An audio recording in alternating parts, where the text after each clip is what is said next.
Hello and good afternoon, everybody. Welcome to Swede Johnson Stadium as we get ready for day 2 of the Papa's Pizza Invitational Tournament here in Eugene on the campus of North Eugene High School. Apologize for maybe a slightly late start to things here. The game before ours just wrapping up as they got to the 2-hour time limit and had to finish out the bottom of the 7th inning as the Portland Barbers win it 8-3 on top of the Portland Baseball Club to go to 2-0 in Pool B. They're the first team to go to 2-0 in Pool B play. Doc Stewarts are hoping to be the second team to go to 2-0 after their win yesterday in the first day of action here in Eugene. The Doc Stewarts were able to win 6-5 on top of the Portland Baseball Club. So we've got a lot of time to kill here before we get things going. That means we've got plenty of time for all of our coverage here during the Roseburg Disposal pregame show. You can let them make the run to the dump for you. Give them a call at 673-7122. Doc Stewart's coming in at 10-11 on the season. They will take on the Spanish Springs Bandits out of Sparks, Nevada. They come in at 20-13 overall this summer. A team that is made up of high school players from Spanish Springs High School. A lot of these guys are going to be seniors next year or maybe juniors next year. So a developmental program for that Spanish Springs High School club. And they come in today looking to get their first win, make it their second win in the tournament after they won yesterday 3-1 against the Washington Dirtbags. So we will have plenty of time to kind of take a look at this matchup, take a look at these two teams as we get ready for first pitch. I imagine that we are probably about 20 minutes away from the start time for our next game here today. Already we've seen 4 games in the tournament played today, 3 of them here at Swede Johnson Stadium, 1 game played over at the Hamlin Sports Complex across town in Springfield. That is a middle school out there, home of Bushnell Baseball and the Springfield Drifters. And the Ole Athletics, the single-A team in Eugene here, is hosting a game there every day of the tournament leading up to Sunday's championship day. We will take a look at standings and scores from other games going on today, plus what else is going on around Area 4 here as we get ready for first pitch. As mentioned, we got a lot of time to get to. Coming up here on the Roseburg Disposal pregame show, we're going to get a chance to talk with Taj Flora. Taj is our pregame interview today. It's an Evergreen Family Medicine player interview for you. Expect the unexpected at Evergreen Family Medicine, serving Roseburg, Myrtle Creek, and Sutherland. Evergreen offers more than traditional primary care. You can always expect more from Evergreen. We'll have that conversation coming up with Taj here in just a few moments. Do want to let you know that we've got the live video coverage up running on our YouTube channel. Search 1490 The Score on YouTube. You can watch this game streaming live for free there. You can also find it on 541radio.com, where you can check out all sorts of Doc Stewart's baseball information on Doc Central on the 1490 The Score homepage. You can go there and find the season schedule, updated standings in Area 4. You can find the updated results of games, game stories, and also links to all of the player interviews that we're going to be doing throughout the summer. I've got a few to get uploaded to YouTube to be able to post there, but we have gotten a nice start to the season. We've got a few interviews up there for you online. And our live video coverage is presented by the Cow Creek Tribe. And if you're watching on our YouTube channel, make sure you hit that subscribe button, and that way you'll get notifications when we go live with another broadcast of Doc Stewart's Baseball here on The Score. We're in between games right now as the game before ours ran just a little bit long. The Portland Barbers winning 8-3 over the Portland Baseball Club. They wrapped things up just as we were coming on the air. And so we've got a little bit of time to kill and an extended Roseburg Disposal pregame show. So don't go anywhere. Plenty to talk about as we get ready for this one.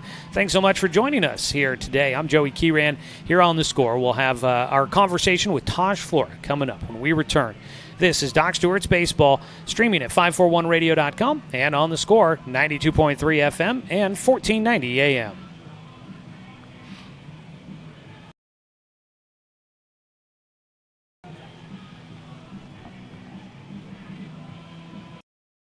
Hey there, sports fans. Thanks for watching this local sporting event online at 541radio.com. Did you know there's more than one way to watch games online? You can watch games on your laptop or desktop computer, your tablet, or even your smartphone just by going to 541radio.com.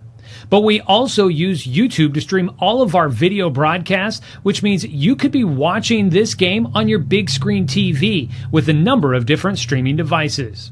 You can stream our live YouTube broadcast through your PlayStation or Xbox gaming device or through streaming devices like Google Chromecast, Apple TV, or Roku. There's plenty of ways to follow this live local sporting event. Plus, you can find past events archived on 1490 The Score's YouTube channel. Find us on YouTube and subscribe today to keep up with the latest in local sports coverage.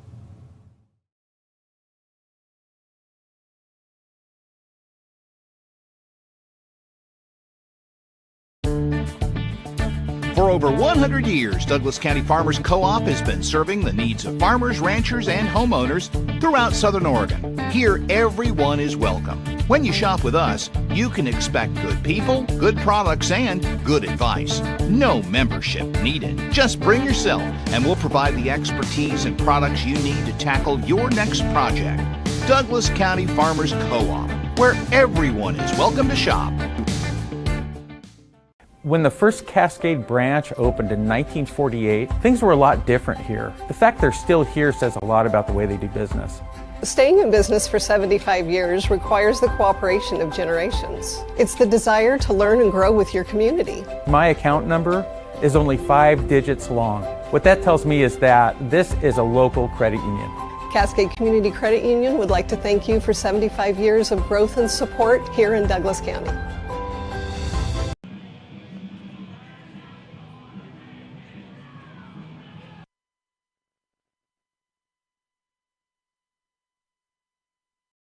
Back here on 541radio.com and on the Score, 92.3 FM and 1490 AM. We continue our player interviews, which are brought to you by Evergreen Family Medicine.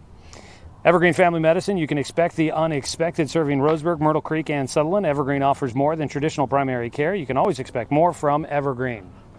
Joining us is Taj Flora out of Sutherland High School, graduating this year. Taj, congratulations on wrapping up high school. Now back with the Doc Stewarts for, let's see here, second season with the team. How excited were you once high school kind of started wrapping up to get into this summer season with the Docs? It was really exciting. Playing baseball is it's probably my favorite thing. And we didn't make the playoffs at Sutherland, so just kind of getting that little break in between school ball and summer ball, and then to get the call. Play summer ball, it's like, man, let's get after it. It's a lot of fun. Yeah. I believe I heard that headed to UCC for next year. How excited are you about kind of what that process is of kind of moving on to college baseball? It's really exciting. Kind of grew up just wanting to play college sports, and probably my freshman year I figured out that baseball was probably what I wanted to do. Yeah. And UCC obviously is look where we're at. This is like, how can you beat this? Yeah. And Whistler, he's been in my corner. He's a really cool guy. I'm excited to go out and battle with him. Yeah, definitely. You're not wrong. This place is a great place to play. Why not stay here and enjoy these great facilities they've got for Umpqua Community College? You mentioned you kind of early on thought that baseball might be the spot you get to go. We know football, wrestling, baseball, multi-sport athlete out there at Sutherland High School. What is it about baseball that was the one that you kind of thought, that's what I would like to keep doing once I get done with high school? It's kind of just one of those things where it's really a big team sport, but you also get to kind of have your own like battles. Like no one's able to be out there in the dish with you, and no one can swing the bat for you, but you got all those guys in your corner for you. So just kind of that feeling of being able to kind of fight your own battles, but at the same time be a big team guy. I really like that aspect of the game. And it's probably the best sport I'm at, so and I have the most fun with it, so that was kind of the turn. And I'd say my freshman summer playing for Loggers was kind of when I flipped the page and was like, this is what I really want to do. Yeah. In talks maybe with UCC, what kind of things, you mentioned that Coach Whistler's been in your corner, what kind of things does he tell you when you guys get a chance to have a conversation, kind of tell you about your growth and about where he maybe sees your potential? He just tells me that I have a really high limit. I mean, I'm going to get out what I put into this, and he's really excited for me to play for him, and he really thinks that he's going to be able to get me to that next level after JUCO. And being able to hear those things from a guy like him is just really exciting, and just really makes you want to go out and get after it, because to be able to play after JUCO is kind of that's everybody's goal. And for him telling me that that's something that I'm going to be able to do if I just listen to what he says and work hard, it's just really exciting and just want to do everything that he tells me to do. Yeah. You get a chance, sticking around here, you're going to get an opportunity to play with some guys that are on this Docs team right now. Just to being able to kind of have some familiar faces, be a little bit close to home, playing a familiar spot here at Champion Car Wash Field. Does that make that transition maybe feel a little less scary from going from high school to college? Oh, yeah, for sure. Kind of being able to stay home. I love my family. Being able to stay close to home with them is awesome. And then not have to meet a whole lot of new people. I mean, I'm fine making new friends and stuff, but it's definitely going to be way more comfortable with all these people that I already know. So that's probably going to be the biggest thing. Definitely. I was just thinking kind of about this season, and the highlight that sticks out right now to me is I saw it. I wasn't there for it. My counterpart Knight was calling the game. He hit a ball to left field, got kind of lost out there. The guy couldn't find it, and I guess you got a Little League home run. Going back to that, I think that was the Coach K tournament down there in Medford. What do you remember about that? And as you were rounding the bases, you a little surprised you kept getting the signal to keep rounding and keep rounding? Off the bat, it was just like, sweet, I caught a barrel to left field. It's kind of something I've been struggling with lately. Yeah. And I got around first, and I got to second, and then I went to third, and then I was like, man, I feel like a little kid running around the bases right now. Yeah, it was just a lot of fun. Kind of don't really know what happened out in left field. Lost the ball. Fortunate for me, got it inside the park home run. Kind of made it around the bases. Went to the dugout, had a lot of fun with the guys. Little League home run, felt like a little kid. It was fun. We've had a couple of home runs the last couple of days, and I think looking at the stats, I'm not sure if they credited you with an actual home run on that one. I think they should have. I think that was inside the Parker right there. So Taj Flora joining us here. Wrapping up high school, you graduated now. Looking back on it, just kind of what's maybe a memory that sticks out to you about your time in high school, whether it be baseball, whether it be any of the other sports you were doing out there. What are some of the things you think back fondly of now that high school is wrapped up? Definitely football and wrestling. I'm like I said, I'm going to UCC. I'm going to keep on playing baseball. I'm playing baseball right now, so I still got a little bit of time before I can start missing that. Yeah. But definitely looking through like my phone occasionally. Just football and Friday night lights, the practices, the games. This year we were pretty good. Sutherland made it to the playoffs. First home playoff game in 15 years, and kind of proud to say that I felt like I was kind of a leader on that team and kind of led us to that point. I was a 3-time state placer in wrestling, got third this year. Didn't really reach my goal there, but still put in a lot of work, probably the hardest I've ever worked in my entire life. I had a 26-2 record in wrestling. Dang. Just a whole lot of success in football and wrestling, and it's going to be something that I look back on and something I'm going to miss for the rest of my life. So if you had to ask me one thing I'm going to miss about high school, it's definitely would be football and wrestling. Yeah, definitely. Well, it was great to go out on a kind of a high note there. You got some highlights to be able to remember for a long time there. All right, we'll wrap it up with you here, Taj. On the road, I think I got an idea where you're thinking here, but the team's stopping for dinner out on the road after away games. What's the hope for Taj Flora? Well, it used to be In-N-Out, but now that we got one in Roseburg, Chick-fil-A. Yeah, okay. Chick-fil-A is definitely where it's at. I won't turn up. I won't say no to stopping by a chicken joint, that's for sure. All right, Taj, appreciate it. Best of luck the rest of the summer, and great to get a chance to catch up with you again. Thank you, Joey. That is Taj Flora joining us here for our player interviews. We will come back and get ready for more here throughout this summer with the Docs on 541radio.com and on the Score, 92.3 FM and 1490 AM.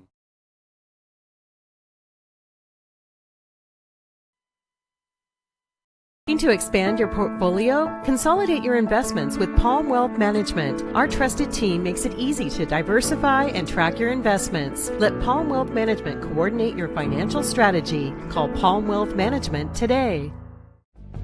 Successful companies have a very important secret. Good advertising works and makes them money. That's why your business should contact Lotus Media Group. Let us help you cash in with multimedia advertising. Multiple touches from Douglas County's only Google certified partner and most effective advertising platform. Web, broadcast, print. Make it happen. Lotus Media Group, LLC.com.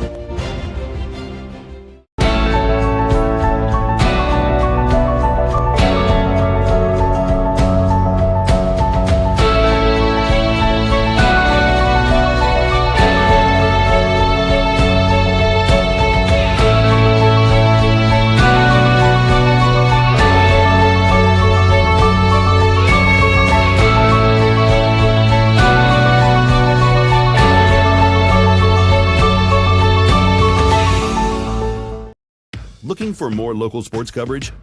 CBS Sports Radio 1490 The Score has you covered. Check out our homepage at 541radio.com for sports stories, scores, and podcasts. And follow us on social media. 1490 The Score is on Twitter, Facebook, and Instagram. And take the station with you wherever you go with the 541 Radio app. Download the app in your smartphone's app store and get access to a live stream of the station, sports stories, podcasts, and easy messaging with the station and others.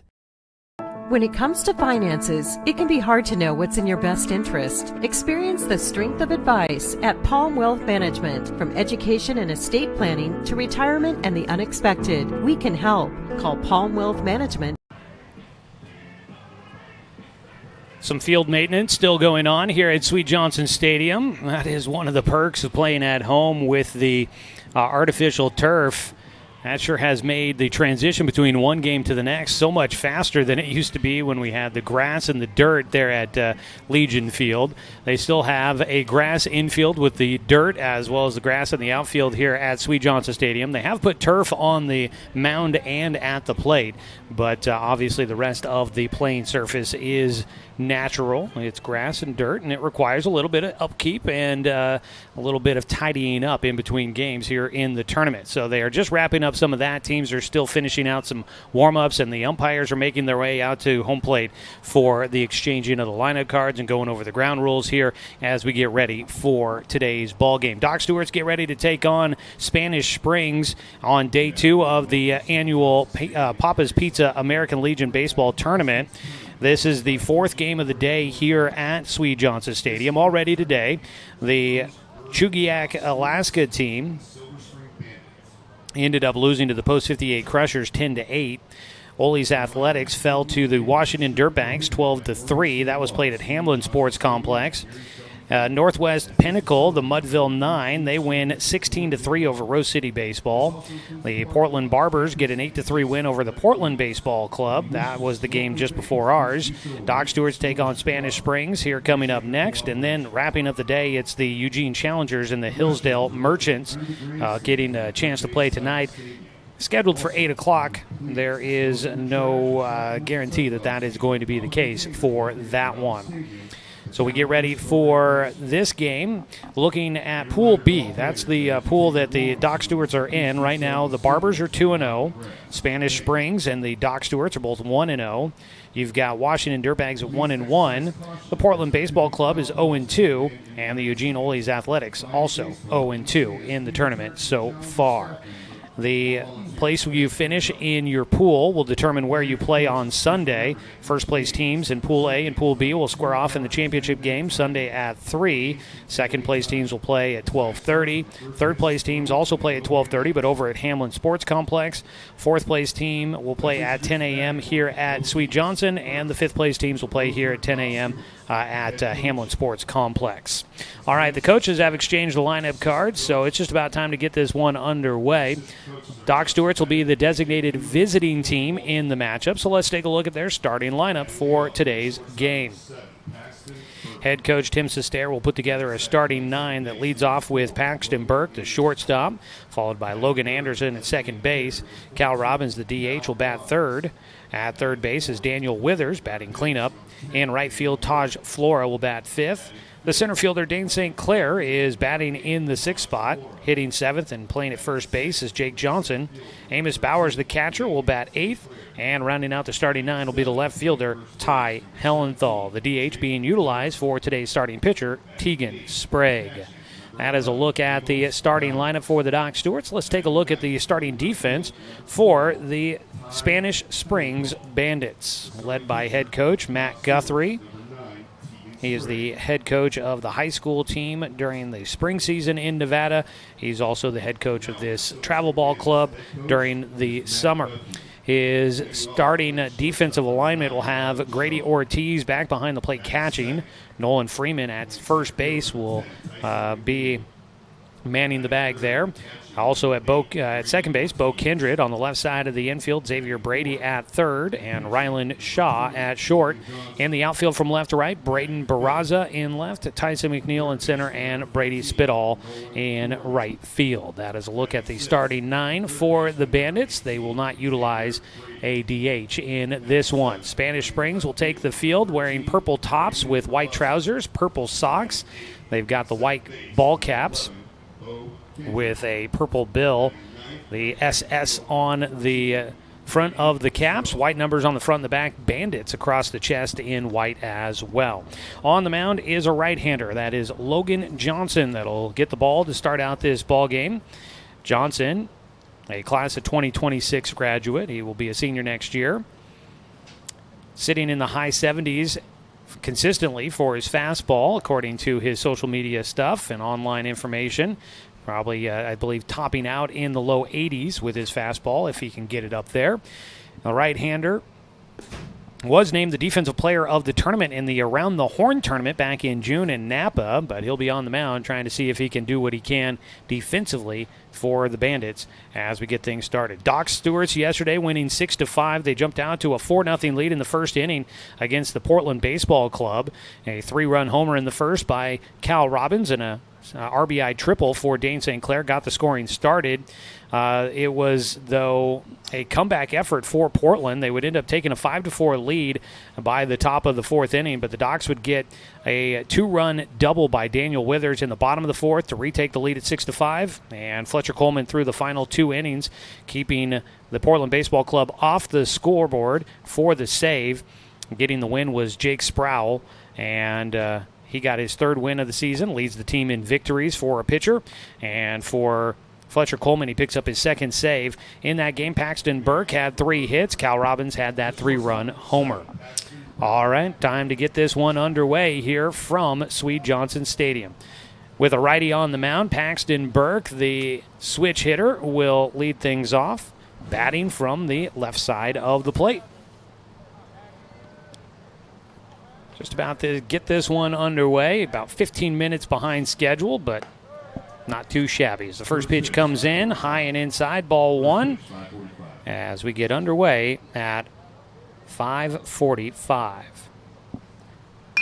Line drive shot back up the middle, and Paxton Burke will keep his hot streak going here in the tournament. His 4th hit in the tourney after having 3 yesterday. Burke will get on base with a leadoff single.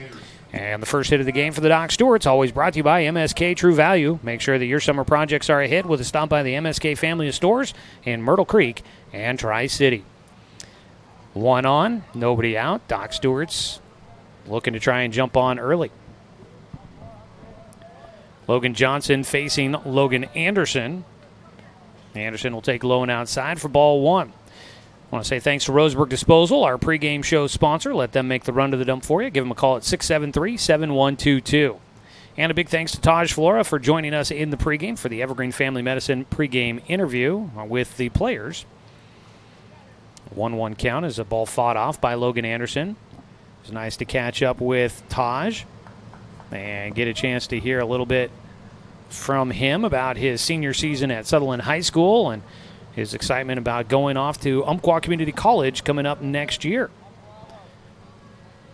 1-1 delivery for Anderson. Runner going, the throw down to second, offline. Burke in safely. Thinks about getting up and going to third. He'll think better of it.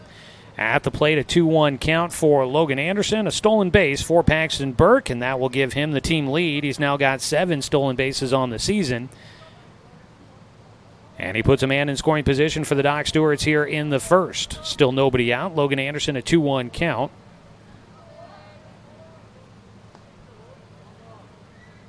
A delivery from Johnson hits the outside corner and evens things up. 2 balls, 2 strikes. Clouds starting to kind of roll back into the region this morning, at least down in Roseburg. We had plenty of kind of overcast skies. kind of started out a little dreary. It was all breaking away by the time I left. As a breaking ball inside corner, Anderson, I think he knew that was going to be strike 3. He goes down looking, 1 away. Strikeout for Logan Johnson, the starting pitcher for Spanish Springs. Cal Robbins will bat with a man at second base and 1 away. So the clouds starting to kind of roll back in, just kind of soft, hazy clouds overhead. Still feels like plenty of blue sky, plenty of sunshine. It's a fastball, hits the outside half at the top of the zone for strike 1 to Cal Robbins. The wind was blowing out to center field yesterday, continues to blow out here at Swede Johnson Stadium, kind of blowing out towards left center and center field. It's a ball off the end of the bat, off-speed pitch. Cal gets out on the front foot and gets just a piece of it for strike 2.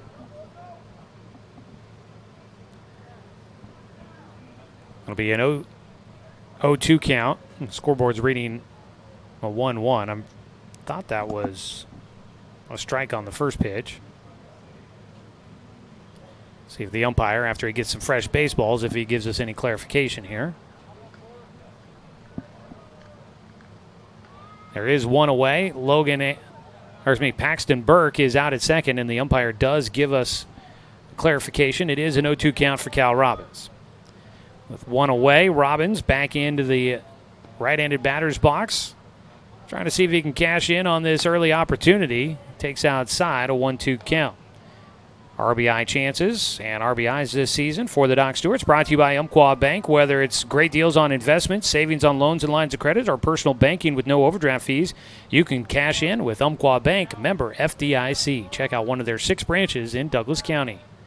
The 1-2 pitch, got him to pop one straight up. This is on the infield, down the first base line. Cal will take off late. It was a fair ball, caught by the first baseman, Nolan Foreman.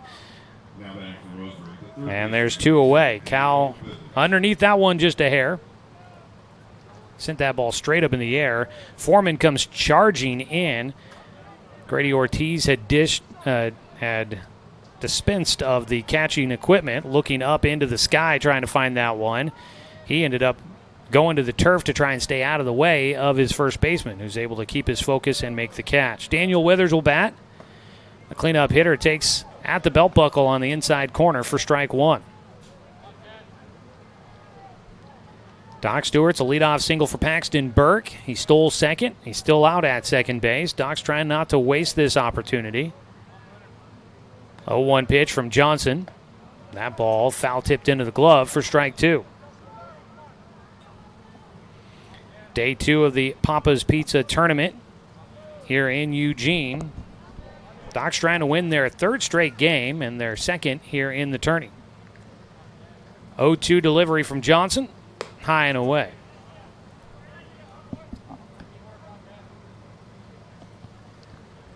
A ball and 2 strikes for Daniel Withers. Top of the first inning, Doc's the visiting team. With 2 down and a man at second base, Withers at the plate. Johnson out of the stretch, delivers, and he does not get the call he expected. That ball was right over the plate. It was a changeup coming in and just above the strike zone. That's one where it'd be fun to have K-Zone to see how close that one was. It looked like it was right there, but I agreed. I thought that ball was just a little elevated. 2-2 count to Withers. And then he gets him to chase after another pitch up in the zone for strike 3. A strikeout will finish things off here in the top of the first. We will head to the bottom of the first inning. It's a scoreless ball game after 1/2 inning of play. A pair of strikeouts in it for Logan Johnson. And we will head to the bottom of the first. No runs, 1 hit, no errors, 1 man left on. Spanish Springs coming up the bat when we return on 541radio.com and on the Score, 92.3 FM and 1490 AM. Hey there, sports fans. Thanks for watching this local sporting event online at 541radio.com. Did you know there's more than one way to watch games online? You can watch games on your laptop or desktop computer, your tablet, or even your smartphone just by going to 541radio.com. But we also use YouTube to stream all of our video broadcasts, which means you could be watching this game on your big screen TV with a number of different streaming devices. You can stream our live YouTube broadcast through your PlayStation or Xbox gaming device, or through streaming devices like Google Chromecast, Apple TV, or Roku. There's plenty of ways to follow this live local sporting event. Plus, you can find past events archived on 1490 The Score's YouTube channel. Find us on YouTube and subscribe today to keep up with the latest in local sports coverage.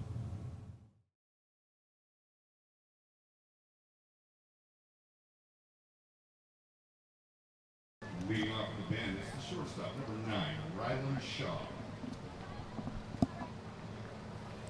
Spanish Springs coming up to bat in the bottom of the first. Ryland Shaw will lead off, starting at shortstop, followed by Tyson McNeil, the center fielder. Grady Ortiz, the catcher, will bat third, followed by Logan Johnson, the pitcher, batting cleanup.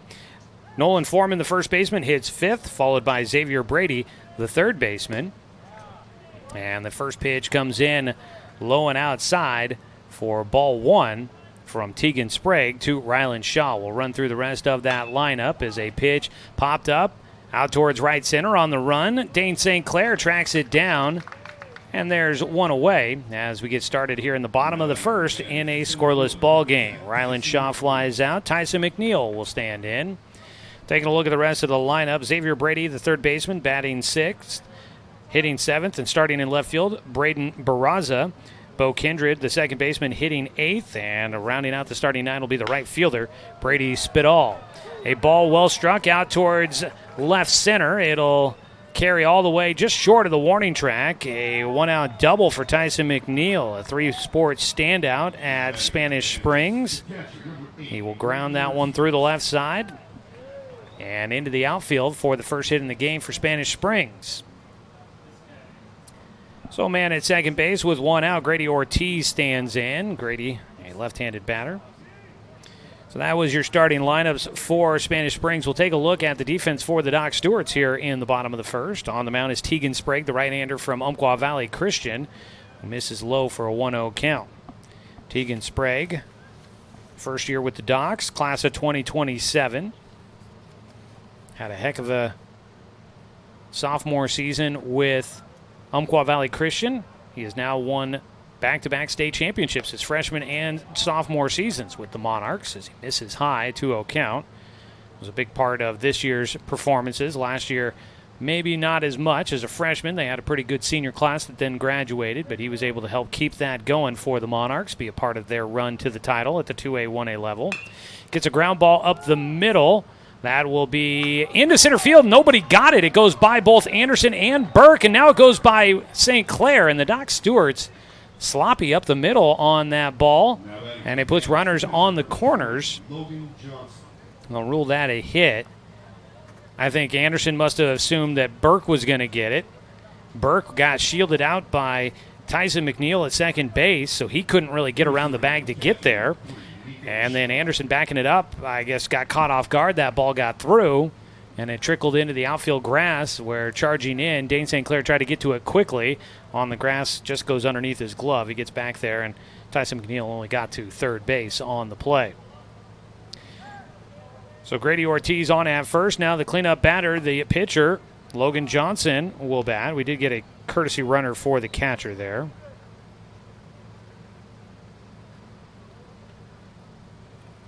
Logan Johnson, right-handed batter, 1-0 delivery.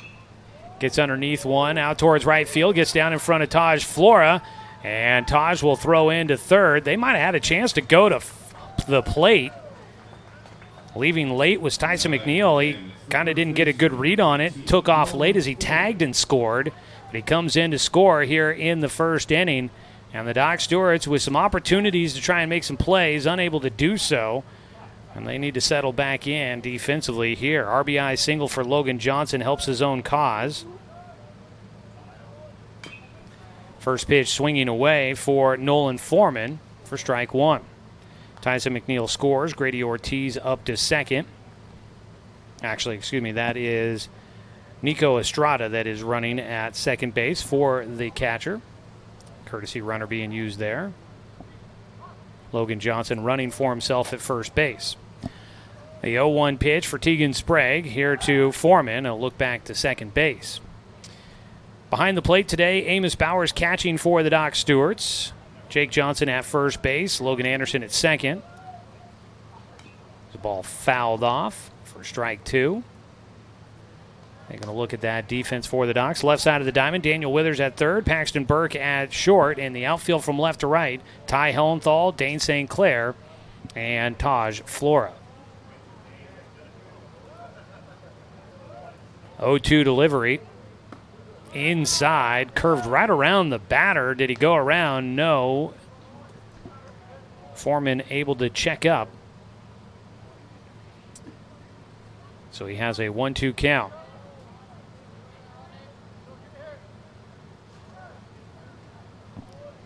1-2 delivery.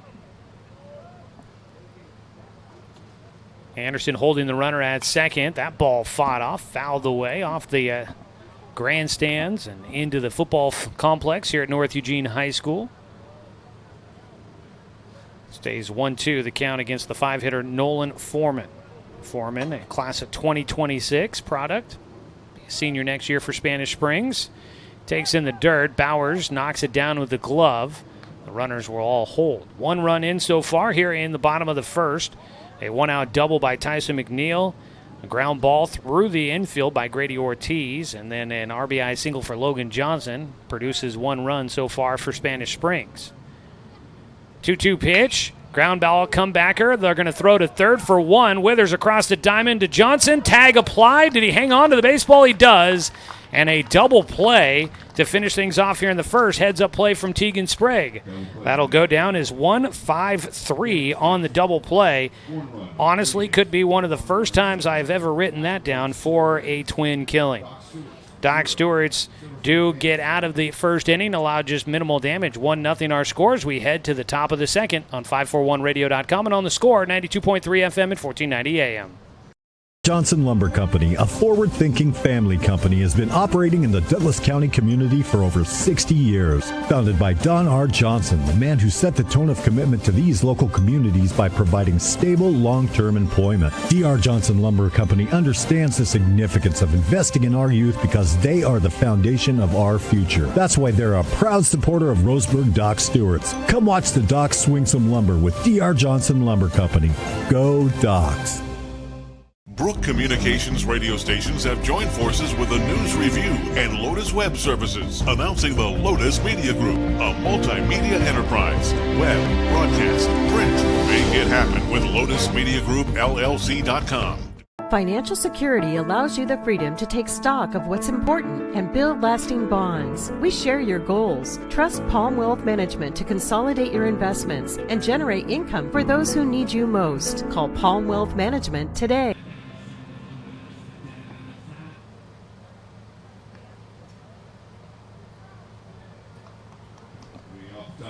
Heading to the top of the second inning here from Swede Johnson Stadium. Today's game brought to you by McClendon Smokehouse, a family-owned meat shop and smokehouse offering a wide selection, plus fresh produce, baked goods, and a general grocery selection. Stop by on West Harvard Avenue. So the Doc Stewarts will have Taj Flora, Dane St. Clair, and Jake Johnson coming up here in the second inning, trailing 1-0 against Spanish Springs. Could have been a little worse, but a double play helps them out to finish off the bottom of the first inning. Logan Johnson, first pitch, swung on and fouled away by Taj Flora. In that first inning for Spanish Springs, 1 run on 3 hits. There were no Doc Stewart's errors and 1 man left on base for the Bandits. Out of Sparks, Nevada, making the trek up here. The 0-1 pitch to Flora, taken for a strike on the low outside corner. Breaking ball in the zone. 20-13 on the year for the Bandits. The 0-2 pitch outside. This team is 2-5, though, in their last 7 games. They did win yesterday 3-1 against the Washington Dirtbags to go to 1-0 in tournament play. Waiting on an off-speed pitch and able to keep the barrel in the zone. Taj Flora sends one back up the middle for a base knock. It's another leadoff hit for the Doc Stewarts. Paxton Burke had a leadoff single in the first inning, got stranded at second. Now Taj Flora will have a base knock to get on here to lead off things in the second. Dane St. Clair, he had the walk-off grand slam victory over Eugene just a couple of days ago down at home. Had an RBI triple yesterday as he continues to hit pretty well at the plate. Looks to try and keep it going here in his first at-bat today. Lefty versus righty matchup, and the lefty Dane St. Clair takes high and inside for ball 1. Clouds are coming out. It almost feels as if it's cooling things down a bit in here. Pitch low. I know they kicked on the AC. It was warming up. It was 80s, high 80s when I got here to the ballpark, but clouds dampening the sun just a little bit. Wind continues to kind of blow out towards center field. In for a strike. Dane St. Clair has a 2-1 count. Wind now blowing out to right field. That's kind of what helped Dane get one out in that game against Eugene. For his first home run of the season, he instead dribbles one towards short. They're going to just go to first to try and get the out there, and just by a hair they will. Dane St. Clair at first base, beaten by the throw by just a fraction. Try and give you a second look at it there. Up to second base goes Taj Flora. Rylan Shaw gets that one across the diamond, and the ruling is it was just in time. And we'll let you, for the viewing audience, make that determination yourself. Jake Johnson bats, first baseman. Takes a strike on the outside corner. Breaking ball hitting that low portion of the strike zone.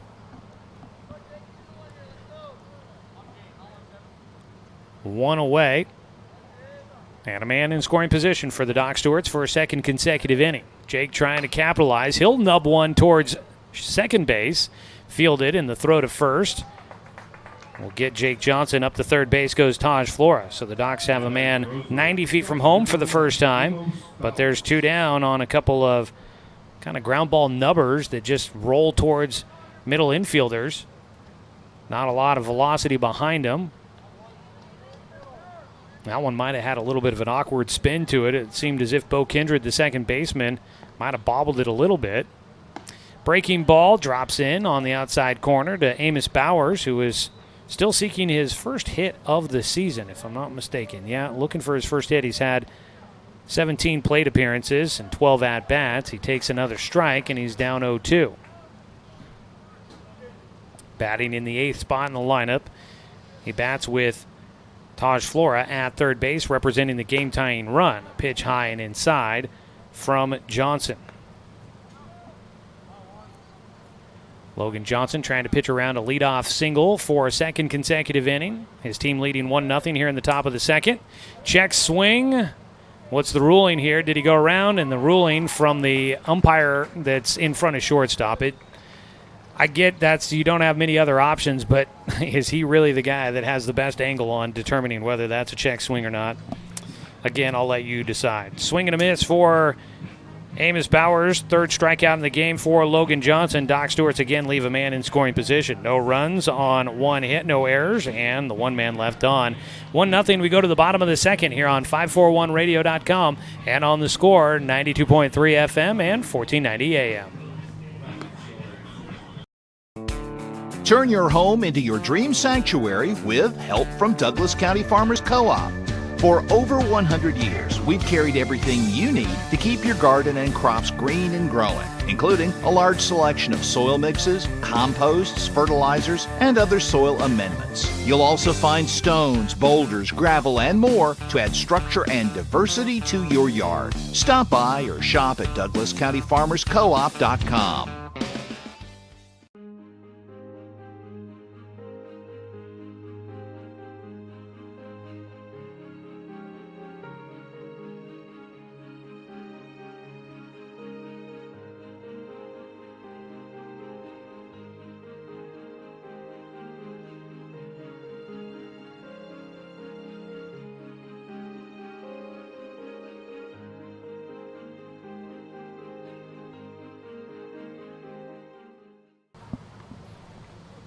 Leading off for the Bandits, to third base. It'll be Xavier Brady, Braden Barraza, and Bo Kindred due up here in the second. Before we get to the first pitch of the second inning, let's pause 10 seconds for station identification. This is Doc Stewart's Baseball here on the Score.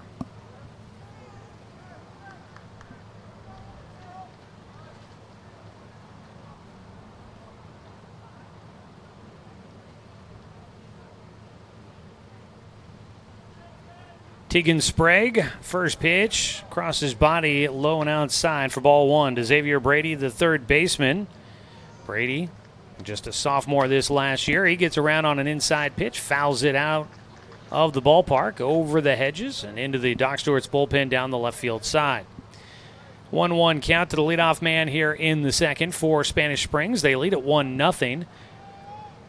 Pitch low from Sprague, 2 balls and a strike. Tegan Sprague making his 4th appearance on the season. He's only had 1 start previous, so this will be his 2nd. Does have a 1-0 record. Gets a ball fouled back to the netting for strike 2 against Brady. 1-0 record, 6 1/3 innings. His ERA a little bloated, though, 5.53. 8 strikeouts and 4 walks coming into the matchup. 2-2 pitch, ground ball, diving attempt by Burke, can't get there in time. And into center field, Xavier Brady, a leadoff single. Put a man on base. Both teams have had runners on in every inning so far. And that'll be the 3rd hit in the game. Make that the 4th hit in the game for the Bandits. Spanish Springs will send Braden Barraza up to the plate, left-handed batter. Starting in left field for the Bandits. The man at first, nobody out. He pops one up. It'll get out of play behind home. And that one landing very close by. Strike 1 to Barraza. Barraza, also a sophomore this last year at Spanish Springs. He waits on the 0-1 delivery from Sprague, who checks over his front shoulder at first base and then delivers low and outside, a 1-1 count. Yesterday, Spanish Springs getting a 3-1 win over the Washington Dirtbags. Luis Flores had 11 strikeouts, only allowed 3 hits and 1 run. As a pickoff throw to first, not in time. Washington scored in the bottom of the second, led 1-0, but Spanish Springs tied it in the top of the 5th to make it 1-1.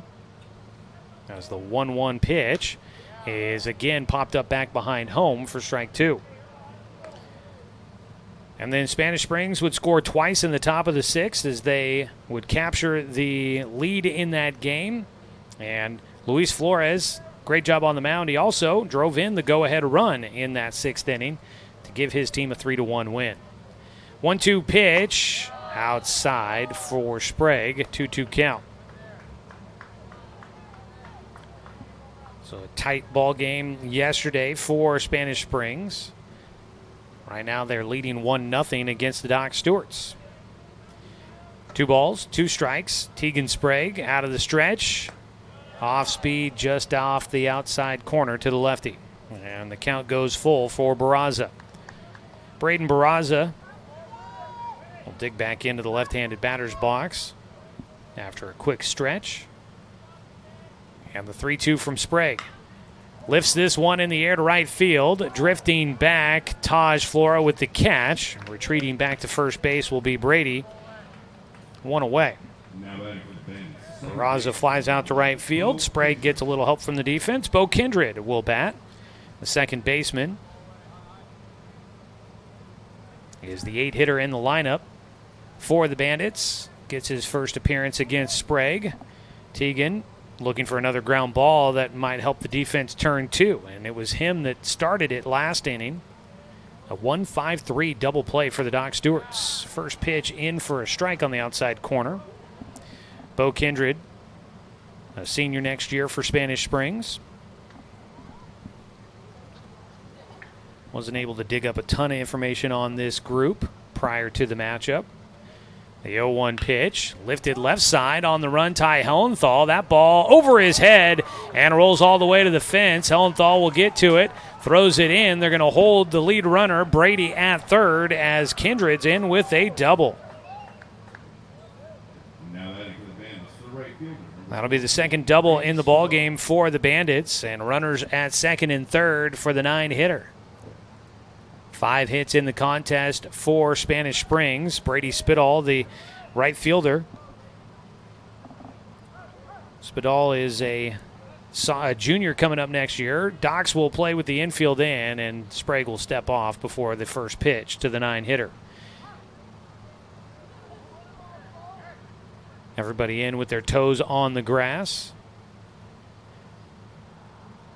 Sprague delivers and gets a swing and a miss on a breaking ball. Big opportunity here for Spanish Springs. Doc Stewart's look to try and see if they can cut a run off at home. Avoid giving up an extra run. Line drive shot. It's past the outstretched arms of Paxton Burke. It's short. And one run will score. Dane St. Clair sends it back. Kindred up to third. Brady comes in to score. RBI single for Brady Spadal. And he will have the 6th hit in the game for Spanish Springs, and they add another run here in the second. They've put one on the board in each inning.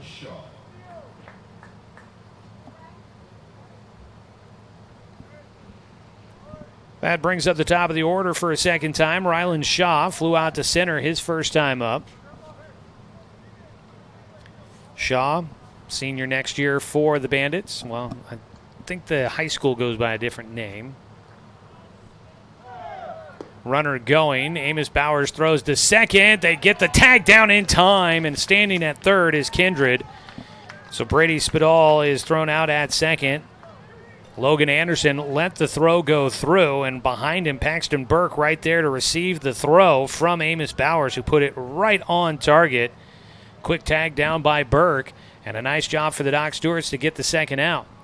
It was a strike call, the 0-1 pitch. Misses low and inside, a 1-1 count for Shaw. Well, that worked out well. Docs get the second out on the runner stealing. The 1-1 pitch. Line drive, one hop on the infield, two hops as it hits on the dirt and into center field, and Shaw will have his first hit. It's an RBI single to make it 3-0. Kindred will score, and the Doc Stewarts trail 3-0 here in the second. Got to get some offense going.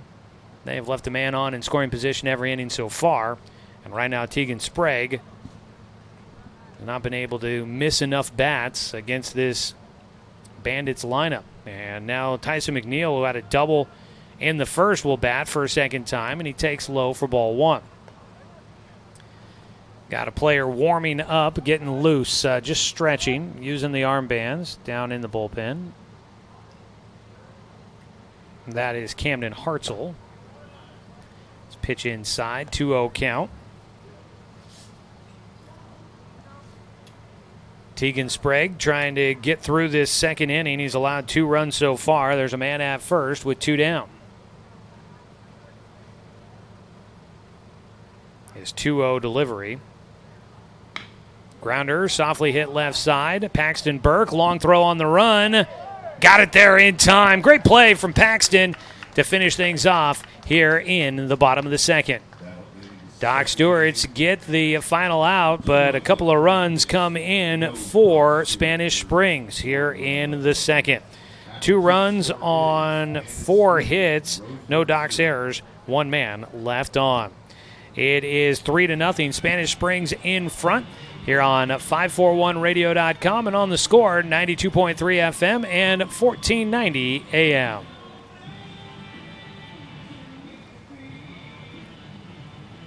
To expand your portfolio, consolidate your investments with Palm Wealth Management. Our trusted team makes it easy to diversify and track your investments. Let Palm Wealth Management coordinate your financial strategy. Call Palm Wealth Management today.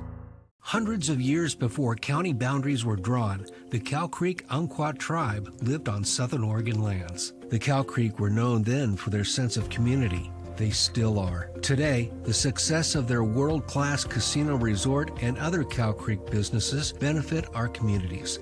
The Cow Creek Foundation has given over $20 million to Southern Oregon charities. The Cow Creek Umpqua Tribe, a Southern Oregon tribe and a giving people. Brook Communications radio stations have joined forces with the News Review and Lotus Web Services, announcing the Lotus Media Group, a multimedia enterprise. Web, broadcast, print. Make it happen with LotusMediaGroupLLC.com. Roseburg Dr. Baseball today brought to you by Gibbs RV Superstore. You got to get to Gibbs, where RV means real value. And by Roseburg Country Club, established in 1922, offering an 18-hole course with an excellent year-round playability. Find out more at roseburgcountryclub.com. Top of the third inning, Doc Stewart's trailing 3-0 against Spanish Springs. Day 2 of the Papa's Pizza tournament. 9-1-2 hitters coming up. Ty Hellenthal, first trip to the plate as he faces off against Logan Johnson, who's allowed 1 hit in each inning so far, but he's been able to pitch around that leadoff base knock, and he's been able to keep the Docs scoreless. Roseburg has left a runner in scoring position each inning so far. A 1-0 pitch hits the outside corner for Ty Hellenthal. Watches a breaking ball. Trying to time it up, get a good look at what Logan Johnson has. The right-hander on the mound has looked good so far. He winds and fires the 1-1 inside corner. Called for strike 2. Hellenthal looked like he was getting some clarification. Outside on the 1-2 pitch. Couldn't get him to chase. 2-2. Down in Roseburg this weekend, it's the 4th of July tournament hosted by Douglas County Baseball Association. We got 3 local teams playing in that one. 2-2 pitch to Hellenthal. He chases the outside corner for strike 3. That is the 4th strikeout in the game for Logan Johnson. 1 away, top of the order. Paxton Burke will bat. And trying to throw it around the diamond, the ball ends up in left field. Let's see. We've got the Dr. Randall's Crowns. We've got the Roseburg Pepsi Bottle Caps and the Junior Riverhawks all playing in that one. All local teams there already today. Leidos Lab actually a 21-0 win over Dr. Randall's. That one started out the tournament. Not great for the local team. As a pitch low. Ball 1 to Paxton Burke. Junior Riverhawks finished in a 3-3 tie due to the time limit with Southern Oregon. And going on right now, Pepsi is in action as a ball lifted to left field. Paxton Burke launches this one out there, squaring it up. Braden Barraza will make the catch. Had to trail back there a little ways, but that ball did not get any benefit from the wind. It does not carry enough. There's 2 away. And it'll bring up Logan Anderson, who was a strikeout victim in the first. He bats with 2 outs and nobody on. So the Pepsi Bottle Caps taking on the Orland Outlaws. That game going on right now. We'll try to keep you updated on that as we go along. Pitch outside to Anderson, a 1-0 count. Also, Area 4 teams are all in action today. Everybody playing in tournaments this weekend. There's the 1-0 pitch. He is high. 2-0 count for Anderson. Docs and Challengers are here in the Papa's Pizza tournament. You've got Grants Pass and Redmond playing in the Corvallis Star Spangled tournament, hosted by the Girding Builder Market Men. And Medford is in Reno for a tournament down there as well. Up near the eyeballs, 3-0 count for Logan Anderson. He's well ahead in the at-bat here against Logan Johnson. It's a tournament weekend for the holiday. Strike across on the 3-0. Grants Pass got a 12-1 win over Post 20 Dirtbags in their first game in Corvallis. Redmond got a 20-0 win against the Newport Dungeons. As a pitch in the dirt, a 2-out walk issued to Logan Anderson. So runner on at first with 2 away. Cal Robbins will bat. He popped out to the first baseman just about halfway down the first base line his first time up. And the Docs trying to get a 2-out rally going here as they trail 3-0 in the top of the third. So Redmond and Grants Pass, big wins in their first games in their tournaments. Medford was leading comfortably last we saw. They're currently taking on Susanville. Cal's first pitch, outside, ball 1. Cal Robbins, a home run yesterday in the first inning. Cal currently comes in batting .333 on the season. He takes a strike on the inside half. Cal with tied for the team lead. Actually, Paxton Burke has it now after his hit in the first inning. Paxton has 22 hits on the season. Cal with 21. Check on Logan Anderson at first, and he's back in safely. 1-1 delivery to Cal. Outside, and he's ahead. 2 balls and a strike. Robbins leads the team with 18 RBI. He's also got 14 runs scored. He's been on the bases a lot. He's drawn a team-high 11 walks, including an intentional walk yesterday.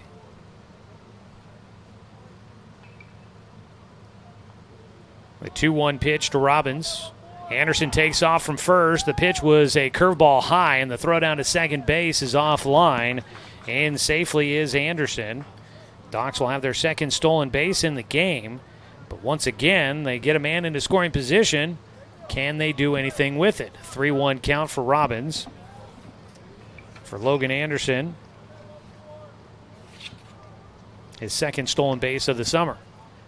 3-1 pitch to Cal. And he popped it up again. It will get out of play. And lands about 4 rows deep in the bleachers down to our left here at Swede Johnson. Full count to Cal Robbins with 2 down. Logan Anderson out at second. Docs trailing by 3 here in the top of the third. This game got started at 5:45. Cal will take ball 4. That's a pair of walks back-to-back for Logan Johnson. And the Doc Stewarts, for the first time today, have 2 runners on base in an inning. And Johnson will have a visit to the mound from his coach, Matt Guthrie. Game got started at 5:45. That means our last inning, we can't start a new inning past 7:45 due to the 2-hour time limit.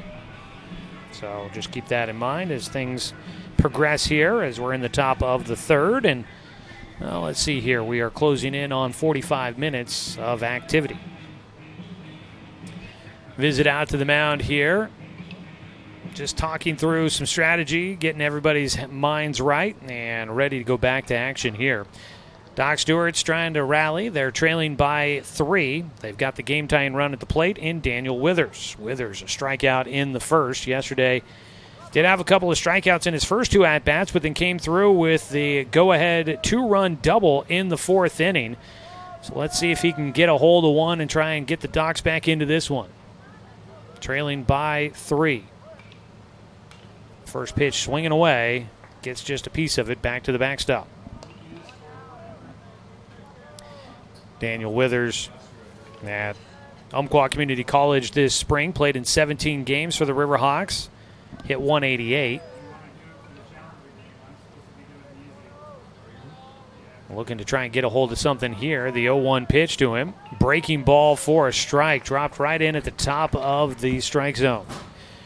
188 during the spring. Here during the summer, Withers batting .279 coming into the matchup. But he's behind 0-2. Johnson on the mound with runners at first and second.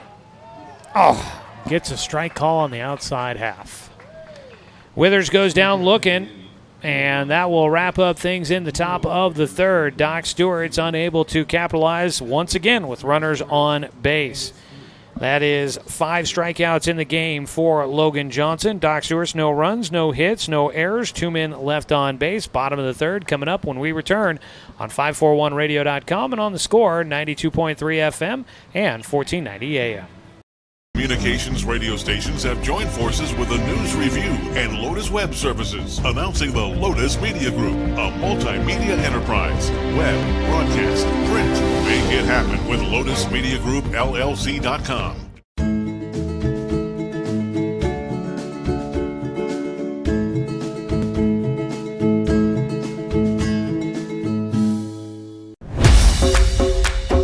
It wasn't until 1925 that the American Legion gave birth to its first youth program, and that was American Legion Baseball. And the emphasis was on citizenship and sportsmanship. Travel ball, a lot of the times you go and you play and it's kind of just more of an individual game. But in Legion Baseball, it's more of a team working towards a goal, and I really appreciate that. That you're playing for something more than just yourself. We're playing for all the past veterans who have served. We're playing for the people who are still serving in the military. And it's a huge honor to be part of this program.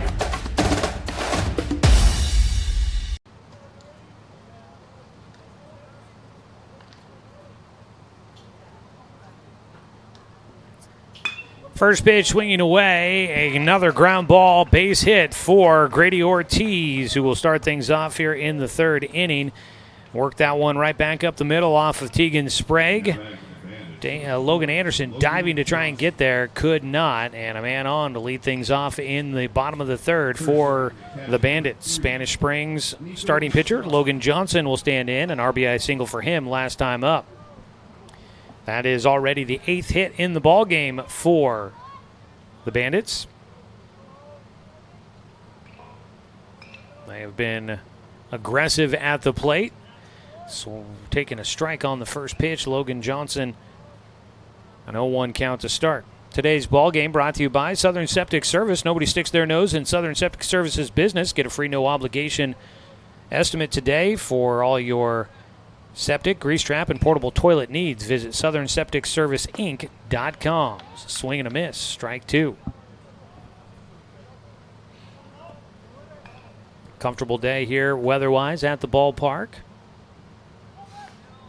Not the sweltering heat we usually get here as the month turns to July. The calendar flipping over. Second half of the season, though, Doc's looking to get hot. They have won 10 of 15 games. They're 10-5 since starting the season 0-6. As a pitch inside by Sprague, backing Johnson off the plate. So the Docs have kind of come together, but they're really trying to get on a roll here. Time called by the hitter before the next pitch from Sprague. The 3-hitter Grady Ortiz at first base after his leadoff single. Logan Johnson at the plate, the cleanup batter. 1-2, grounds one towards second. Anderson to Burke, and the throw to Johnson at first gets away, and that goes into the dugout. So it'll award Logan Johnson second base. He'll get on with a fielder's choice, and then it gets to second base on a throwing error. First error of the game for either team. Grady Ortiz forced out at second. I said an error on the second baseman. It was an error on Paxton Burke, the shortstop, who made the throw. 1 out, a man at second base for Spanish Springs. Nolan Foreman will bat. Get a courtesy runner for the pitcher.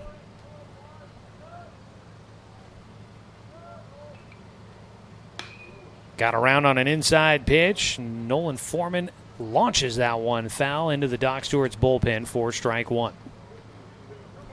Running out at second base for Spanish Springs. That is, I'm going to have to take a look at my photographed lineup card. A different number for the runner out there. Ground ball up the middle. Out to the shortstop, Burke. Looks the runner back. Throws to first. And Spanish Springs trying to claim that Jake Johnson came off the bag on the throw. We're not going to get the call there. Burke's throw did go kind of up the line a bit. Johnson stretching and stays on the bag long enough to be able to complete the putout. Luke Guthrie is the runner out at second base. That's kind of what I was assuming. First pitch fouled off by the hitter. This is Xavier Brady. Brady a single to lead things off in the second. He scored a run to make it 2-0 at the time. Right now it's 3-0. Spanish Springs in front here in the bottom of the third. Both these teams looking to go to 2-0 in tournament play. Pickoff throw to second. Quick swipe of the tag by Logan Anderson, but not in time.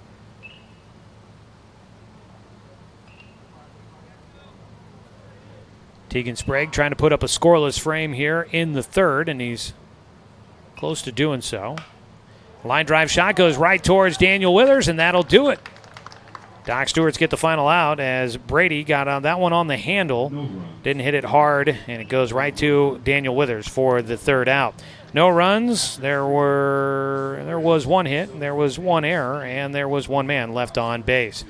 Scoreless frame there makes it 3-0 still as we go to the top of the fourth, hitting the midway point in this one. Docs trailing on 541radio.com and on the Score 92.3 FM at 1490 AM. Hey there, sports fans. Thanks for watching this local sporting event online at 541radio.com. Did you know there's more than one way to watch games online? You can watch games on your laptop or desktop computer, your tablet, or even your smartphone just by going to 541radio.com. But we also use YouTube to stream all of our video broadcasts, which means you could be watching this game on your big screen TV with a number of different streaming devices.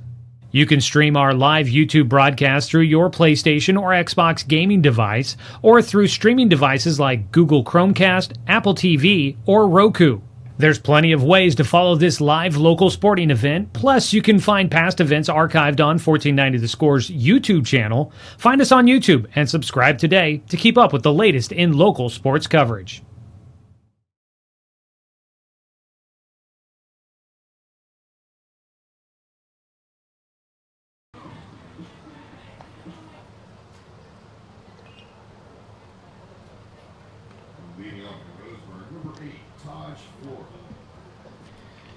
Top of the fourth inning, taking a look at our D.R. Johnson Lumber Company scoreboard update. No runs, 2 hits, 1 error for the Roseburg Dr. Stewarts. 3 runs, 8 hits, and no errors so far for Spanish Springs out of Sparks, Nevada. Doc Stewarts will lead off with Taj Flora. Takes outside for ball 1 as we get started in the top of the fourth. Docs have had runners on base and in scoring position every inning so far, but they've still got the goose egg up on the board. Taj gets around on 1, and he'll have a leadoff single here in the fourth. Taj is 2 for 2 in the game. He's had a leadoff single in the second, and now here again in the fourth. And the Docs have had the leadoff man on in 3 of 4 innings as they try to rally back in this one. Taj on at first. Up to bat will be Dane St. Clair. D.R. Johnson Lumber Company, a progressive family-owned company, proudly supporting our local youth. Come on out and watch the Docs swing some lumber. D.R. Johnson, making lumber since 1951. Up to bat, Dane St. Clair. He pops one up third base side. That'll be caught. Back to the bag goes Taj Flora. Sacrifice bunt attempt. Not executed. 1 away. Tried to get Dane to play some small ball. Didn't work out for him. Jake Johnson will bat. Jake grounded out to second base his first time up. Southwest Conference Player of the Year at Roseburg High School this season. Jake batting .273 this summer. Takes outside, ball 1. Haven't heard any official hard commits for him. He is planning to play baseball in college. It was looking like Lynn Benton might be the location, but haven't heard anything official from him yet as he waits on a breaking ball. Could not hit it cleanly. He fouls it off for a 1-1 count. Jake with 15 hits coming into today's contest. He's got 2 doubles. He's got 7 RBI. Like to get a hold of one here, see if he could drive in a run, but that would have to come from first base. Taj Flora over there.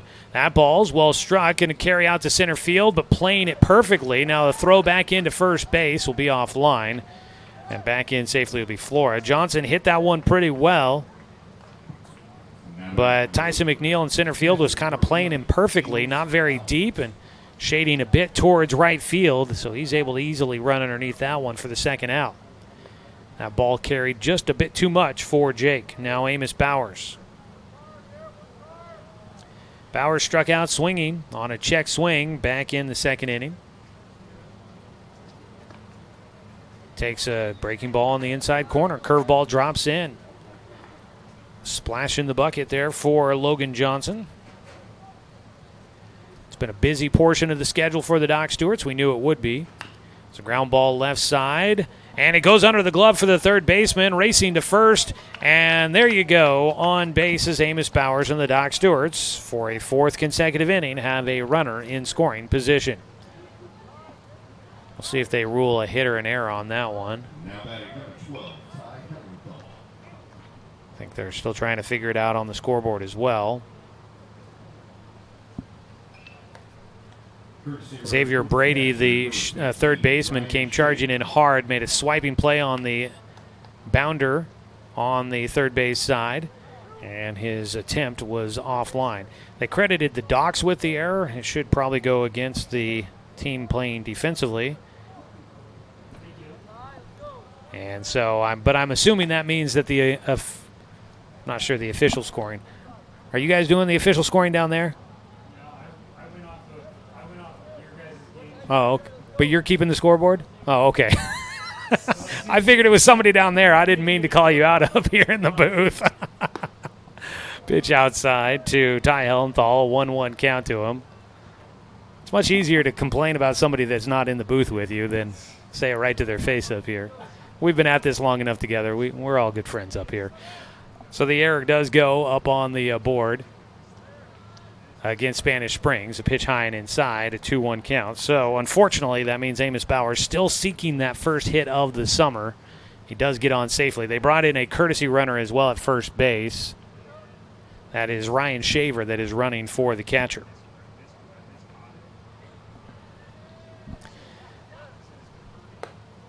And that, I said 2-1. It's a 3-0 count, and that will load him up. A walk there. Ty Hellenthal, a strikeout victim his first time, draws a walk. And the bases are loaded with 2 away in the top of the order here. Here's a prime opportunity once again. The Docs had Paxton Burke at second in the first. Couldn't bring him in. They got Taj Flora on to lead off the inning, and he ended up at third base in the second. Couldn't bring him in. In the third inning, Doc Stewarts were able to get 2 runners on with 2 outs on back-to-back walks. Logan Anderson left in at second base in scoring position. And Taj Flora, once again, is at third base with 2 outs. Bases are loaded, 2 in scoring position for the Docs, and Paxton Burke trying to see if he can help him out and bring in a run. First pitch misses low and inside, ball 1. Doc Stewart's baseball trying to get into this ball game. Ground ball chopper, first base side, racing down the line. The flip to the bag, and on it in time is Logan Johnson for the final out. And the game remains 3-0 in favor of Spanish Springs. They get the play they needed. That'll be 3-1 put out for the final out. Paxton Burke goes down. No runs, 1 hit, 1 error, and 3 runners left on base for the Doc Stewarts. They've now left 7 men on base in this one. Go to the bottom of the 4th, 3-0, Spanish Springs in front on 541radio.com and on the score, 92.3 FM and 14. Johnson Lumber Company, a forward-thinking family company, has been operating in the Douglas County community for over 60 years. Founded by Don R. Johnson, the man who set the tone of commitment to these local communities by providing stable, long-term employment. D.R. Johnson Lumber Company understands the significance of investing in our youth because they are the foundation of our future. That's why they're a proud supporter of Roseburg Dr. Stewart's. Come watch the Docs swing some lumber with D.R. Johnson Lumber Company. Go Docs! Brook Communications radio stations have joined forces with a news review and Lotus Web Services, announcing the Lotus Media Group, a multimedia enterprise. Web, broadcast, print. Make it happen with LotusMediaGroupLLC.com. Financial security allows you the freedom to take stock of what's important and build lasting bonds. We share your goals. Trust Palm Wealth Management to consolidate your investments and generate income for those who need you most. Call Palm Wealth Management today.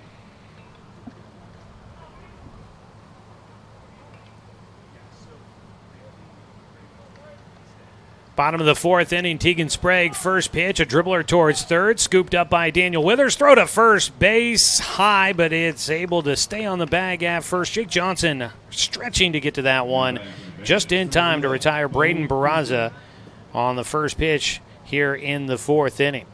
Tegan Sprague trying to keep it a 3-0 deficit, getting some help there from the defense.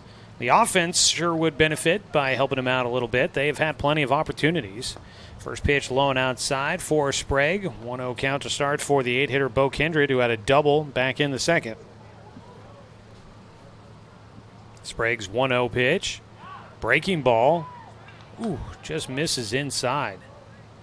A 2-0 count.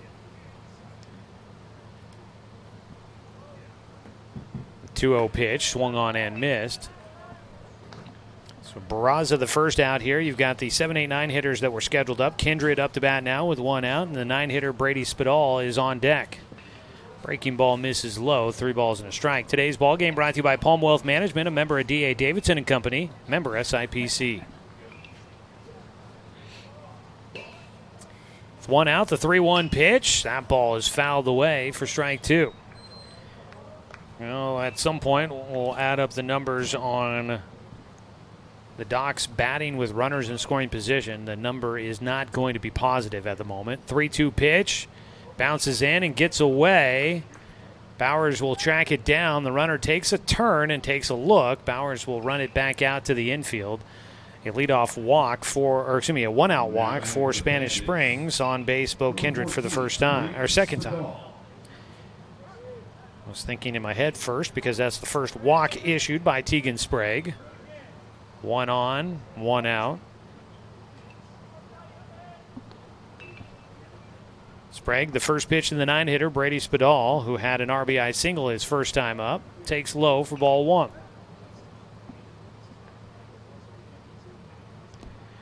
Logan Johnson, the counterpart for Sprague, has issued 3 walks in this one. But yet he is the one with the goose egg on the board for the pitching staffs. Ball lifted right side, will carry out a play over the hedges and towards the bullpen for the home team on the first base side. A 1-1 count. Spanish Springs with 1 in the first, 2 in the second. They've got a man on with 1 out here in the 4th. The 1-1 pitch. Inside again. Those pitches are not off the mark by much. Top of the order waiting on deck for Spanish Springs. The on-deck hitter is brought to you by the Blind Man. If you're feeling the heat when you're on your deck, contact the Blind Man, a Hunter Douglas Gallery dealer. Is a ground ball to third. They get second for 1, throw to first for 2. A quick double play for the Doc Stewarts. It'll go Withers to Anderson, back over to Johnson, and that'll finish things out here in the bottom of the 4th. Doc's a little bit of defense on a quick one there. That goes down 5-4-3. Second double play of the game for the Doc Stewarts. And they keep it a 3-0 deficit as we head to the 5th inning. No runs, no hits, no errors, nobody left on.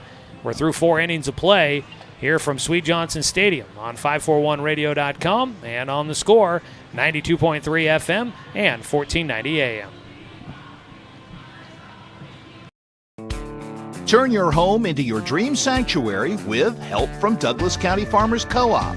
For over 100 years, we've carried everything you need to keep your garden and crops green and growing, including a large selection of soil mixes, composts, fertilizers, and other soil amendments. You'll also find stones, boulders, gravel, and more to add structure and diversity to your yard. Stop by or shop at DouglasCountyFarmersCoop.com.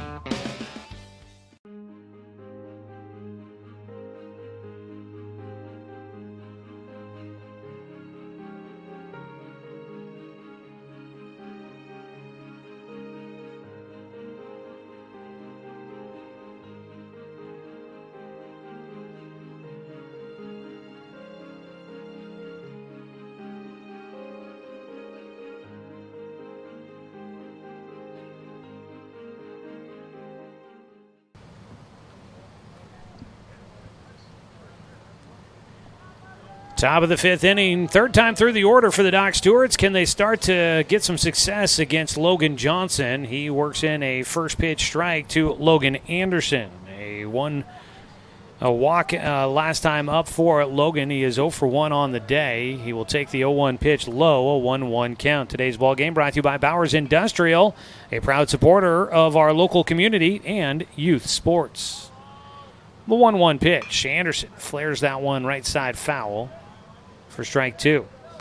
Logan Johnson has pitched around 3 hits and a runner in scoring position in every inning. Docs had their best opportunity in the there in the 4th with the bases loaded, but it all came with 2 outs. Swing and a miss on a breaking ball. That's another strikeout for Johnson. Logan Johnson now with 6 strikeouts in the ball game. 1 away here to start the 5th inning. Cal Robbins will stand in. Robbins walked in the 3rd, flew out to the first baseman in the 1st. First pitch Fastball misses high and away, 1-0 count. Docs Baseball also brought to you by Cascade Community Credit Union, belong to Douglas County. Cal takes a strike on the inside half. Heart of the lineup here this inning, due up for the Doc Stewarts, always brought to you by Floors by Design. The 1-1 pitch popped him up again. Cal has not yet really squared anything up as he fouls that one away for strike two. Flooring is at the heart of every home, and Floors by Design is the premier location in Douglas County, offering the latest and greatest from the industry's leading manufacturers. Visit roseburgflooring.com for more details.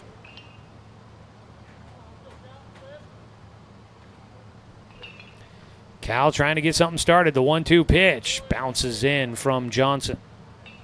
Haven't noticed any activity for Spanish Springs in their bullpen. Docs had Cam Hartzell warming up at one point, but he's been sitting out in the bullpen along with Jake Sproul, who's acting as the bullpen catcher for quite some time.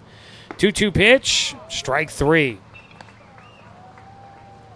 Cal goes down looking, and there's two away as Daniel Withers will bat. 7 strikeouts now for Johnson. He is on his game here today. He'll face Withers, who has struck out twice. He swings through a breaking ball for strike one. Withers has struck out twice, and both times he has struck out for the final out of the inning, and it's come with a runner in scoring position. So far, this is the first time Docs have not had a man in scoring position. A one hopper to second, and Withers didn't run out of the box as if he thought that was a foul ball or something. I'm not sure there. He is easily thrown out at first, and the Docs go down in order, 1-2-3 here in the top of the fifth. Not sure what that was about there for Daniel Withers. Probably would have been out even if he was running hard out of the box, but you don't like to see him still at the plate as the out's been made at first. That'll do it. A quick top half of the fifth inning. Still 3-0. Still within reach for the Doc Stewarts. We go to the bottom of the fifth on 541radio.com and on the score, 92.3 FM at 1490. To expand your portfolio, consolidate your investments with Palm Wealth Management. Our trusted team makes it easy to diversify and track your investments. Let Palm Wealth Management coordinate your financial strategy. Call Palm Wealth Management today. Hundreds of years before county boundaries were drawn, the Cow Creek Umpqua tribe lived on Southern Oregon lands. The Cow Creek were known then for their sense of community. They still are. Today, the success of their world-class casino resort and other Cow Creek businesses benefit our communities. The Cow Creek Foundation has given over $20 million to Southern Oregon charities. The Cow Creek Umpqua Tribe, a Southern Oregon tribe and a giving people.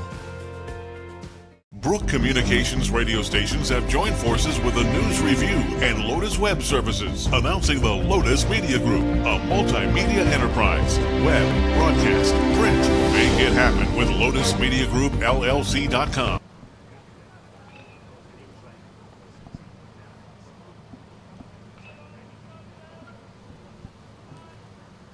Bottom of the fifth. Top of the order, Rylan Shaw, 1-0 pitch off the end of his bat for a foul ball and strike one. As we welcome you back here to the Papa's Pizza Invitational at Swede Johnson Stadium in Eugene. Tegan Sprague on the mound. His 1-1 breaking ball is fought off. Rylan Shaw is behind 1-2 in his third at-bat of the day. Shaw is 1 for 2 with an RBI single in his second at-bat back in the second inning. Sprague's 1-2 pitch. On the handle again, flared towards center field, and it'll drop in for a base knock.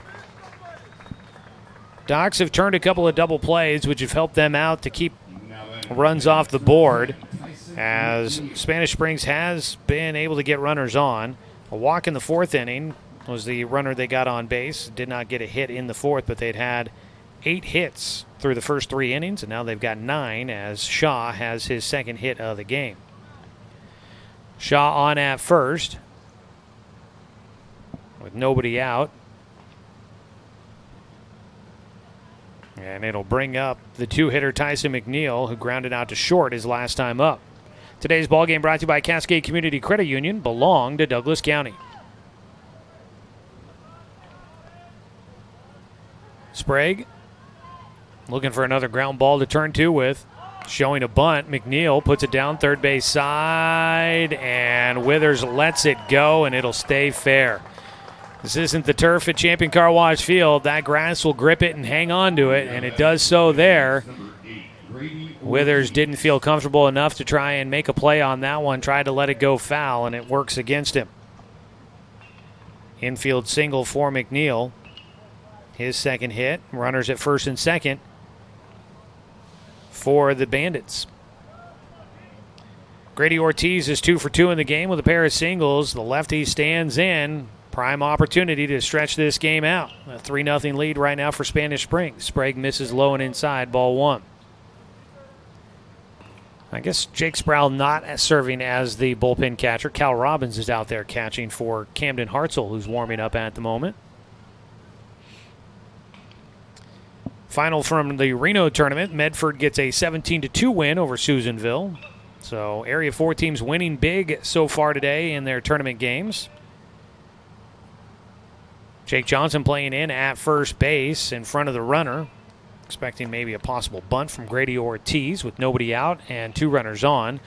Ortiz, the lefty, takes on the outside corner from Sprague, a 1-1 count. They play for the double play up the middle. At first base, McNeil. At second base, Rylan Shaw. Pickoff throw to second, not going to be in time. Grady Ortiz, class of 2026. Waits on the 1-1 pitch from Tegan Sprague. Inside on the hands. He took a rip at it, fouls it down the first base side for strike 1. Doc Stewart's has been a busy part of the schedule. This is game 13 over a 9-day stretch. They will play 16 games total in 12 games. That'll end on Sunday with the final game here at the Papa's Pizza Tournament. Docs, we're going to play 2 games on Monday next week, but those 2 games against the Beaverton Sockeyes have been canceled. This ball well struck out towards center field, but is going to be playable for St. Clair. He makes the catch, runner tagging and heading for third. With 1 out, Rylan Shaw will move into scoring position at third base. Staying at first is Tyson McNeil. So a productive out, moving a runner 90 feet closer to home with 1 away. Grady Ortiz, for the first time today, he is put out off the bat. He has been forced out on the bases twice as a part of at least attempts at double plays. He was part of a 1-5-3 double play and then almost part of a 4-6-3 double play, but the throw back to first got away and didn't complete the double play. Logan Johnson bats inside, tried to go after it for a moment and was able to get his hands out of the way as he was falling out of the box. He looks down to third base to get the signals from Coach Matt Guthrie. Doc's looking for a chance to try and turn 2. If they had completed that one that got thrown away at first, they would have 3 double plays in this game. As it is, they have 2. Behind the head, actually right over the top, ducking out of the way, falling to the turf. Logan Johnson, a 2-0 count.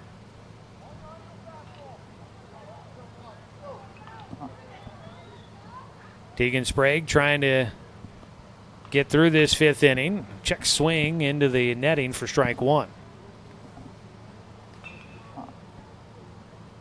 Tegan up to 66 pitches in the ball game. Logan Johnson is 1 for 2 in the game. Runner from first, looked as if he was going to take off, does not. The ball in the dirt. Johnson ahead, 3 balls and a strike against Sprague. At first base, Tyson McNeil. At third base, Rylan Shaw. Top 2 guys in the order. Got to assume they've got some pretty good speed out there on the bases. 3-1 pitch, line to right field. Will add a run on the board for Spanish Springs. Taj Flora will send it back in quickly. RBI single, second of the game for Logan Johnson. He had a flare to right field to drive in a run in the first. Does it again here in the 5th. Scoring is Rylan Shaw to make it 4-0. Runners at first and second, and here comes pitching coach A.J. Doolittle for a mound visit. Doc Stewart's baseball here from Eugene. trailing 4-0. Keep it right here during this timeout, barring a pitching change, but it does not look like that's coming here at the moment. Today's game in Doc Stewart's Baseball is brought to you by DC Farmers Co-op, where everyone is welcome to shop. And by Winston Auto Care. Don't strike out with car troubles. Call Winston Auto Care at 541-679-8685. Your home team for auto repair for over 25 years. Don't forget, going on over the 4th of July weekend, if you want to catch some baseball back at home, it is the 4th of July tournament happening at Champion Car Wash Field. Games will get started tomorrow, I think fairly early, 9 a.m. You can find the full schedule at 541radio.com. You've got the Junior Riverhawks, Dr. Randall's, and Pepsi Bottle Caps all playing in that tournament. You can stop by and catch some baseball, America's pastime, on Independence Day. First pitch in the dirt, ball 1. To lead things off against Nolan Foreman, who is 0 for 2 in the game. He is almost grounded into 2 double plays. One of them. Actually, that's not true. My apologies. He grounded out to short his last time. Did ground into a double play his first time up. The 1-0 pitch misses low, 2-0 count.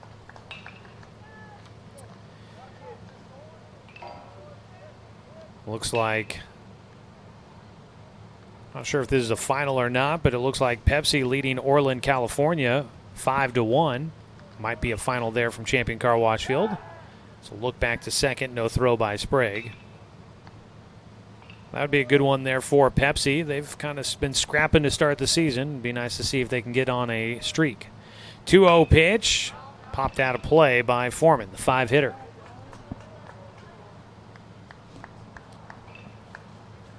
Continues to be a breezy day here in Eugene. Clouds have kind of continued to thicken. They were some kind of soft, hazy clouds to begin with. They've kind of darkened up a little bit off in the distance. It's kind of a cooler evening here, brewing up. So pitch bounces in front of the plate off the face mask for Bowers. He'll chase it all the way to the backstop. It is a deep backstop. It looks like it on the video stream, and it is. As the runners both move up 90 feet, a 3-1 count for the 5-hitter Foreman. That'll go down as a wild pitch. McNeil now at third. And Johnson at second. Actually, I believe a courtesy runner for the pitcher once again, and that is once again Luke Guthrie. 3-1 pitch to Foreman is fouled off for strike 2.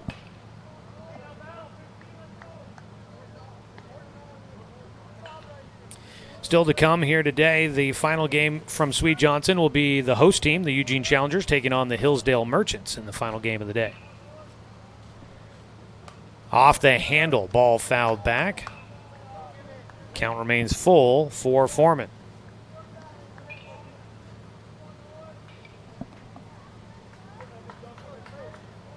Three balls, 2 strikes. It's a 4-0 lead for Spanish Springs here in the bottom of the 5th. Tegan Sprague trying to get the second out. And another foul ball out in front of the pitch for Foreman.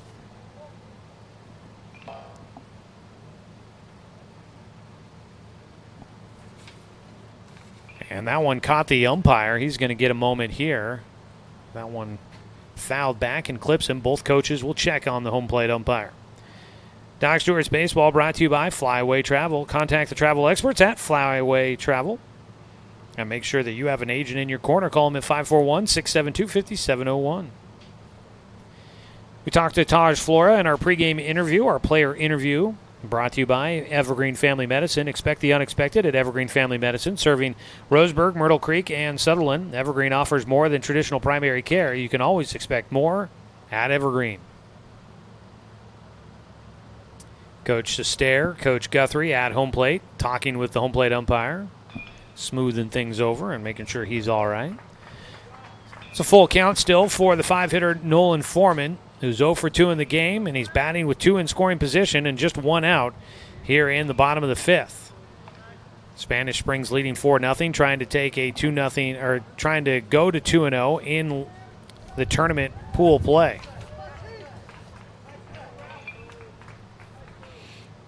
That would put them in a tie with the Portland Barbers, who Spanish Springs will play tomorrow at 10 a.m. 3-2 pitch from Sprague.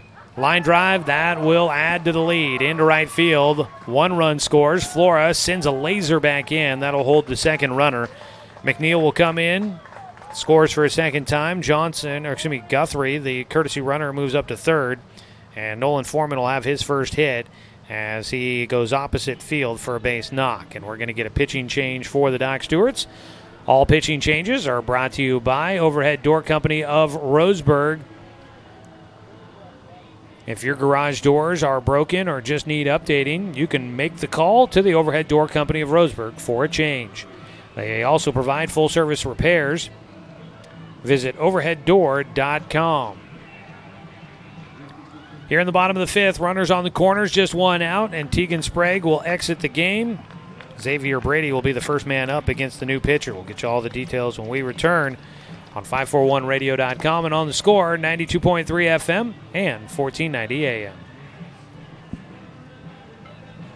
Communications radio stations have joined forces with the News Review and Lotus Web Services, announcing the Lotus Media Group, a multimedia enterprise. Web, broadcast, print.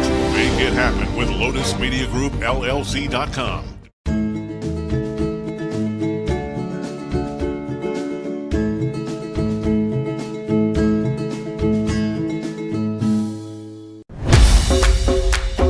It wasn't until 1925 that the American Legion gave birth to its first youth program, and that was American Legion Baseball. And the emphasis was on citizenship and sportsmanship. Travel ball, a lot of the times you go and you play and it's kind of just more of an individual game. But in Legion Baseball, it's more of a team working towards a goal, and I really appreciate that. That you're playing for something more than just yourself. You're playing for all the past veterans who have served. We're playing for the people who are still serving in the military.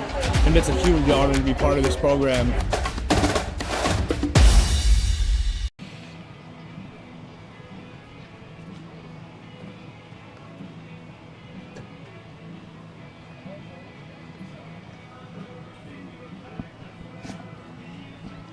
Well, it has been all Spanish Springs so far in this one. They lead it 5-0 in the bottom of the fifth as the Doc Stewarts will make a call to the pen, brought to you by Overhead Door Company of Roseburg. Cam Hartzell will take over on the mound for Tegan Sprague. Cam Hartzell on the season, making his 6th appearance. He has started 2 games. He's thrown 12 innings, currently has an 0-3 record with 1 save, a 7.00 ERA, 12 strikeouts, 8 walks. And he will face off against Xavier Brady, who is 1 for 2 in the game, last time lined out to third. So Hartzell looks to try and close out the 5th inning, and the Doc Stewarts look to see if they can stop the bleeding. They've given up 2 here in the 5th. They gave up 1 in the 1st and 2 in the 2nd. Docs have had their opportunities and just have not been able to come through offensively. Cal's first pitch swung on and missed, strike 1 to Xavier Brady.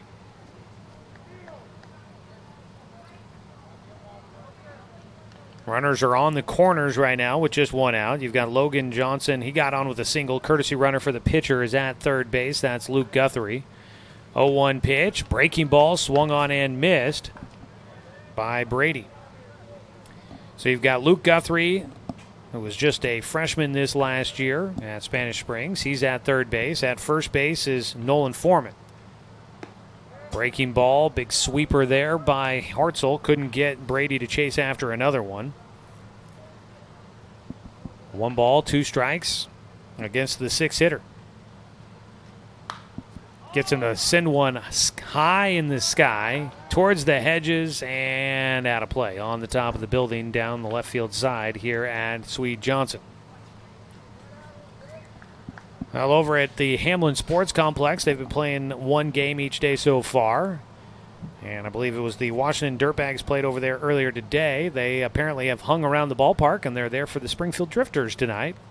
Knight Uretsky calling that game for the Drifters this evening, and he let me know. There's strike 3 across for Cam Hartzell. Big strikeout needed. That'll ease up things on the infield for the Doc Stewarts. First strikeout for the Docs pitching staff today. 1 away. Excuse me, make that 2 away. First strikeout for Cam Hartzell. Braden Barraza 0 for 2 in the game. Stands in. Runners on the corners with 2 down. Hartzell a little low with his fastball for a 1-0 count. Knight will be here to call games the rest of the tournament as the Springfield Drifters head on the road, so he'll take over. Strike on the outside corner. 1-1 for Hartzell against Barraza. Docs will be playing tomorrow. Get a little bit of an earlier start time. Get some Docs baseball in, and then enjoy your 4th of July. The pitch outside, 2 balls and a strike. Night will have the games Friday, Saturday, and Sunday.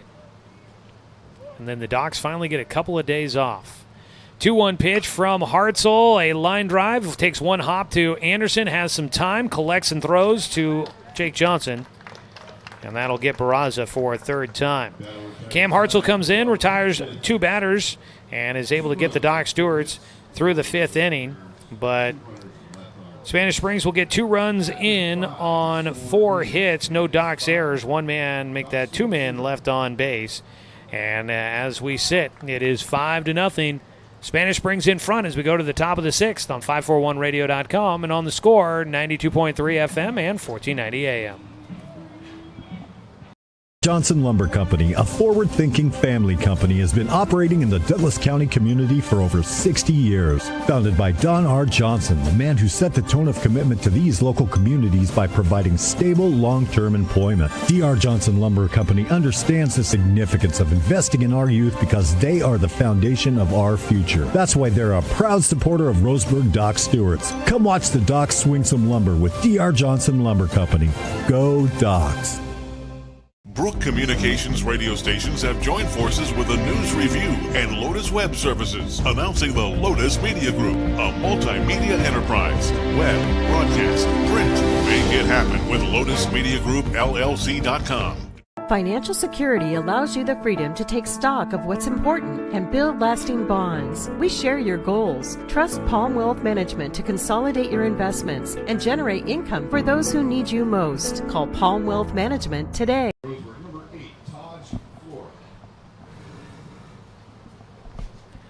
Taj Flora will lead things off for the Roseburg Dr. Stewarts as we begin the 6th inning. He is 2 for 2 on the day.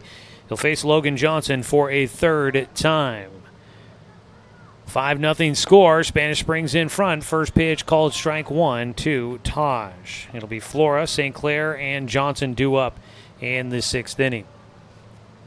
Logan Johnson out of the windup. The 0-1 pitch swung on and fouled back. Let's pause 10 seconds for station identification. Docs Baseball here on the Score.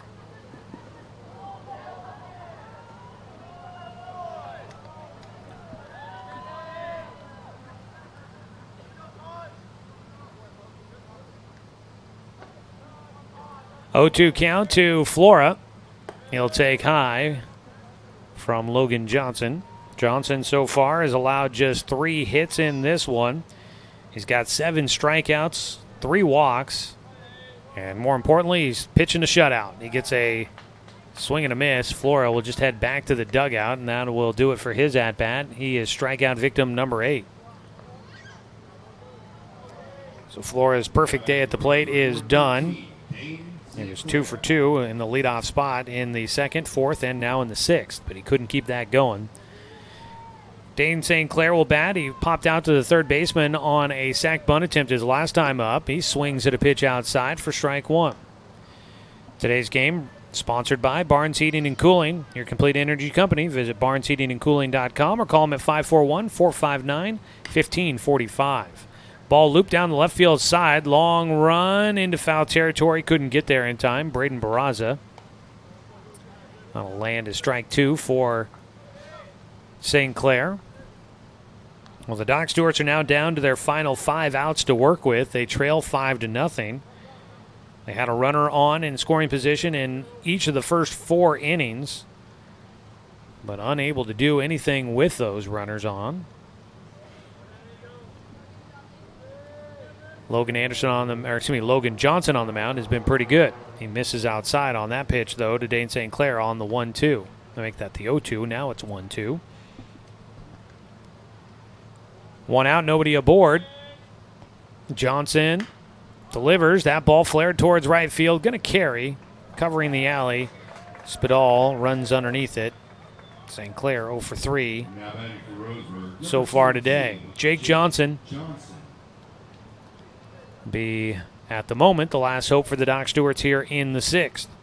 Jake is 0 for 2 in the contest.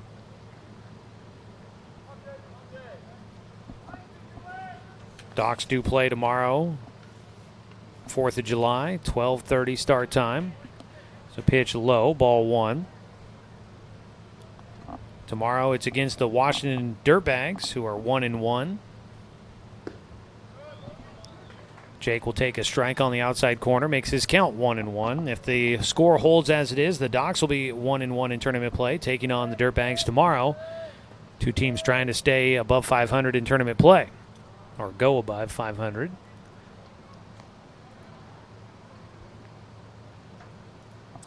Jake takes a 2-1 count. He is grounded out to second and flown out to center. And he takes another pitch to get ahead 3-1.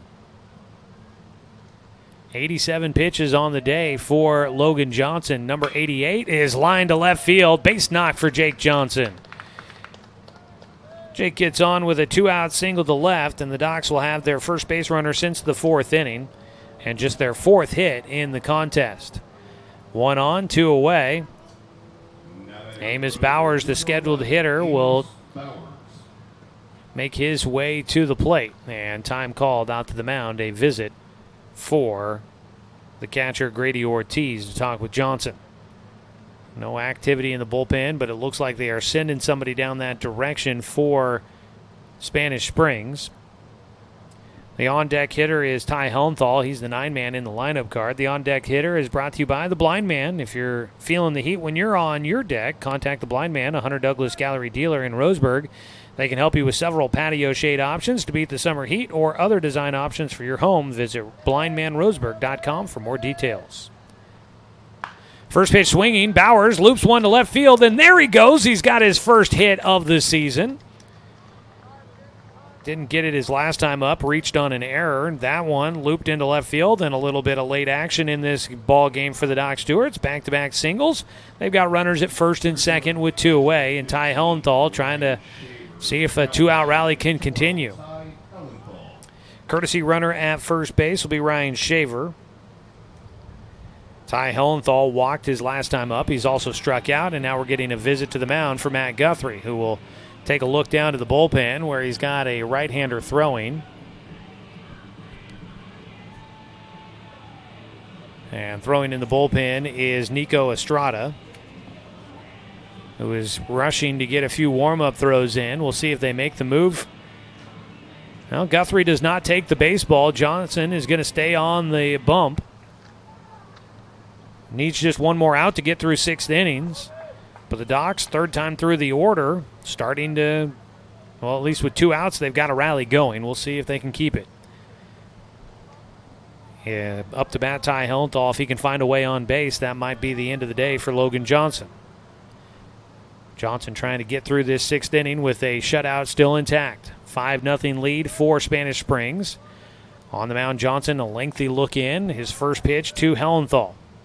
He is in the dirt, knocked down nicely by Ortiz behind the plate. Grady Ortiz has done a nice job back there. Johnson on pitch number 91. Will set and fire. Trying to catch a glimpse of the radar gun. It looks like a coach from George Fox Baseball is down here in the front row in front of us. He's got the speed gun out, and I was trying to see if I could get a reading. 91 pitches into it, though. Johnson may not have all of his velocity still. He misses outside with a breaking ball, and it goes to 3-0.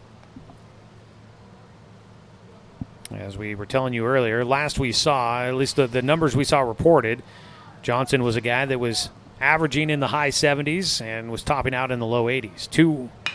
2-1 pitch, grounder towards short, and that'll be an easy way to finish things off here in the 6th inning. Shaver is out at second base. A 6-4 put out for the final out as a fielder's choice for Ty Helmthal. And the Doc Stewarts once again will leave a man in scoring position. No runs, 2 hits, no errors, and 2 men left on base. So we go to the bottom of the 6th inning. Docs are trailing 5-0. They're down to their final 3 outs to work with in the 7th coming up. They'll have their at-bats as the visiting team, but now they've got to try and keep it a 5-0 deficit here on 541radio.com and on the Score, 92.3 FM and 1490 AM.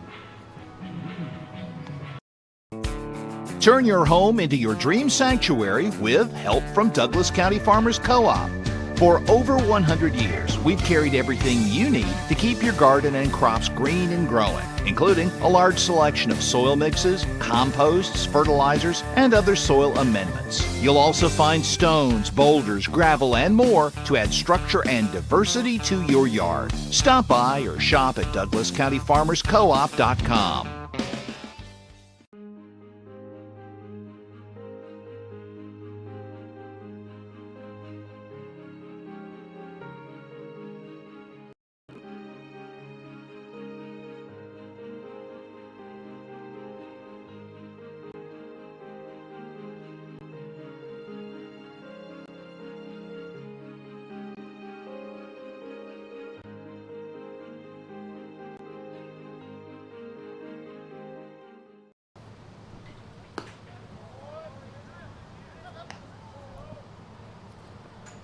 Cam Hartzell still on the mound for the Doc Stewarts after entering in the 5th inning. He's got a 1-0 count, fires into Bo Kindred, who fouls it off for strike 1 as we welcome you back here for the bottom of the 6th. 5-0 lead. Spanish Springs in front of the Roseburg Doc Stewarts.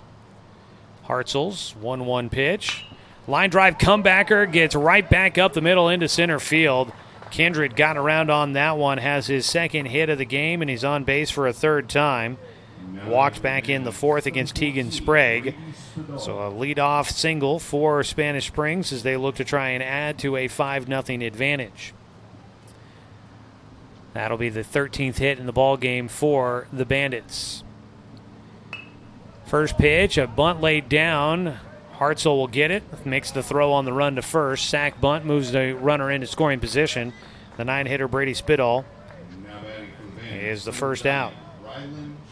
Sends it back to the top of the order with a man in scoring position. Kindred at second, Ryland Shaw up to bat. Shaw is 2 for 3 in the game, had an RBI single in the 2nd.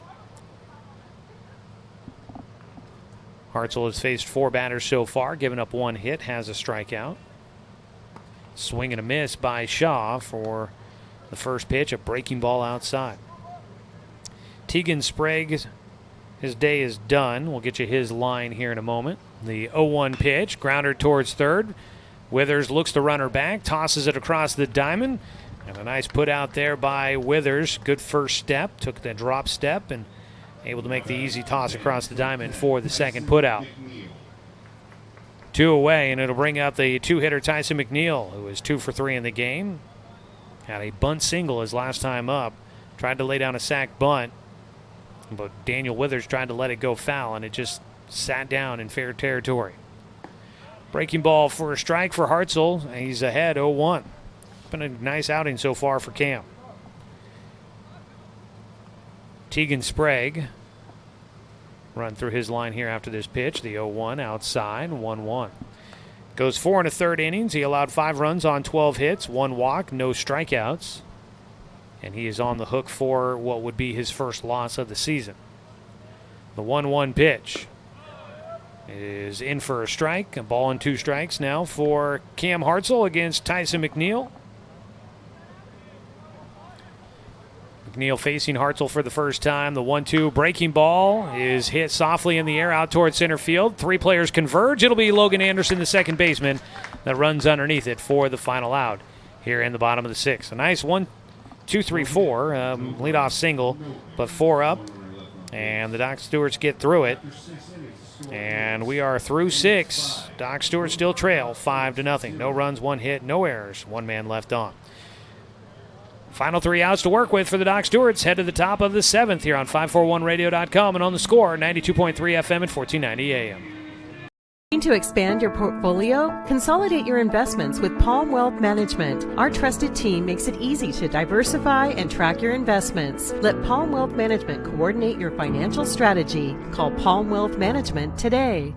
Hundreds of years before county boundaries were drawn, the Cow Creek Umpqua tribe lived on southern Oregon lands. The Cow Creek were known then for their sense of community. They still are. Today, the success of their world-class casino resort and other Cow Creek businesses benefit our communities. The Cow Creek Foundation has given over $20 million to Southern Oregon charities. The Cow Creek Umpqua Tribe, a Southern Oregon tribe and a giving people. Brook Communications radio stations have joined forces with the News Review and Lotus Web Services, announcing the Lotus Media Group, a multimedia enterprise. Web, broadcast, print. Make it happen with Lotus Media Group, LLC.com.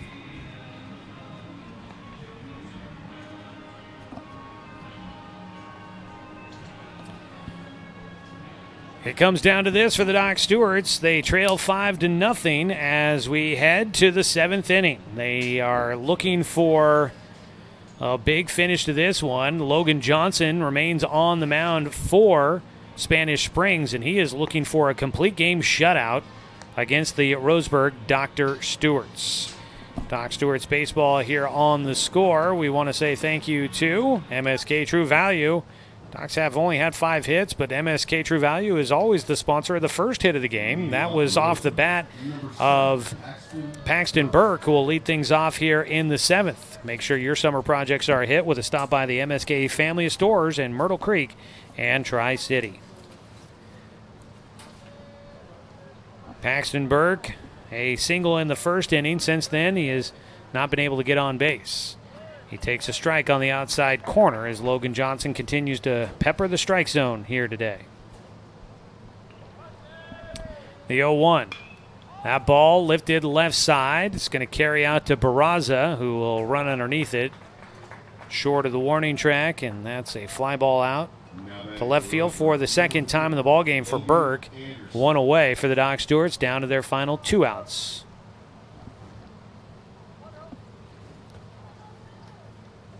Logan Anderson will try to see if he can get something started. Docs would have to have quite the rally here tonight.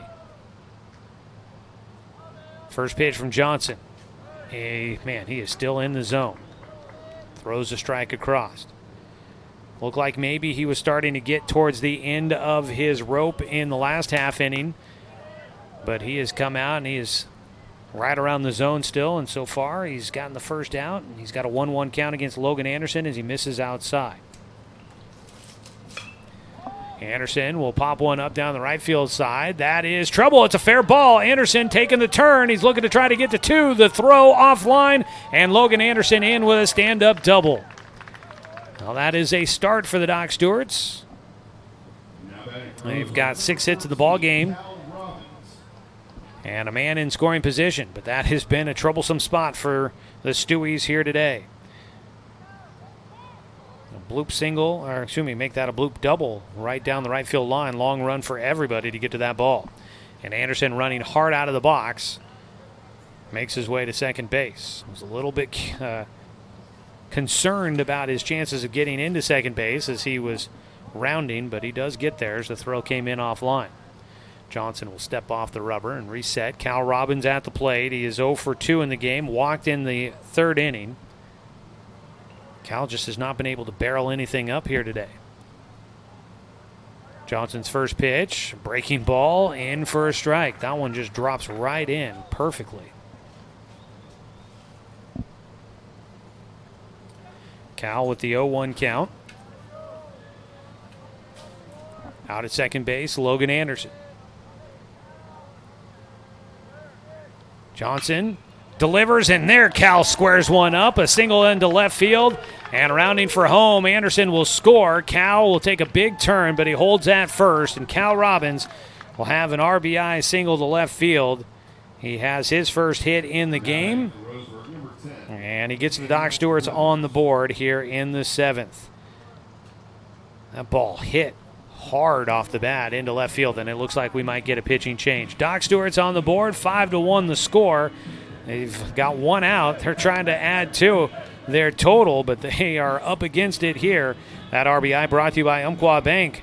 Cal cashes in, and whether it's great deals on investments, savings on loans and lines of credit, or personal banking with no overdraft fees, you can cash in with Umpqua Bank, member FDIC. Stop by one of their 6 branches in Douglas County and Roseburg, Sutherland, Myrtle Creek, and Canyonville. We'll take a 1-minute timeout as they make a pitching change for Spanish Springs here on 541radio.com and on the Score, 92.3 FM and 1490 AM. Copy.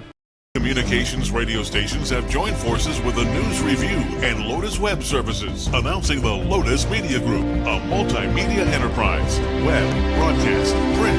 Make it happen with Lotus Media Group, LLC.com.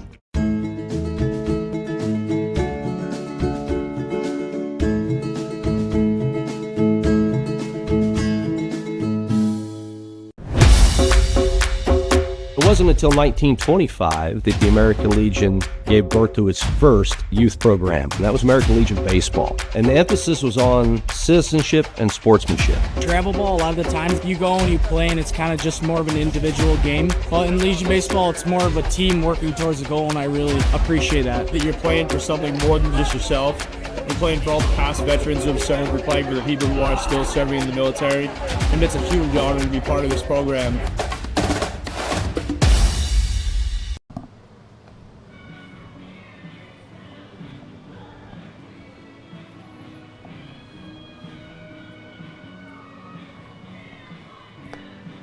A pitching change for Spanish Springs. It's brought to you by the Overhead Door Company of Roseburg. If your garage doors are broken or just need an updating, make the call to the Overhead Door Company of Roseburg for a change. They also provide full-service repairs. Visit overheaddoor.com. Logan Johnson is done on the mound. He will move to second base defensively. And Bo Kindred, the second baseman, moves out to right field.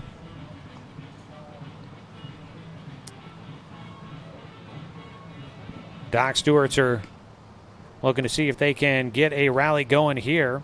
0 for 3 today. Daniel Withers will be the first man to face the new pitcher, Estrada. Nico Estrada, class of 2027. Right-hander takes over. Johnson goes 6 1/3 innings, and he allows 7 hits. He walked 3, struck out 8. Daniel Withers up to bat with Cal Robbins at first base after Cal an RBI single. First pitch outside for ball 1 to Withers. Estrada trying to close this one out. It's a 4-run lead, so not a save situation. The 1-0 pitch and on the outside corner for strike 1. Withers has struck out twice, and last time up, grounded out to second base.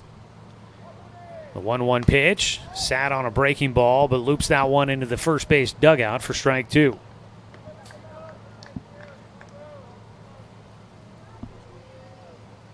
A ball and 2 strikes against Withers. Cal Robbins on at first. Spanish Springs looking for a double play ball. Not going to get it there. That pitch high and away, 2-2 count.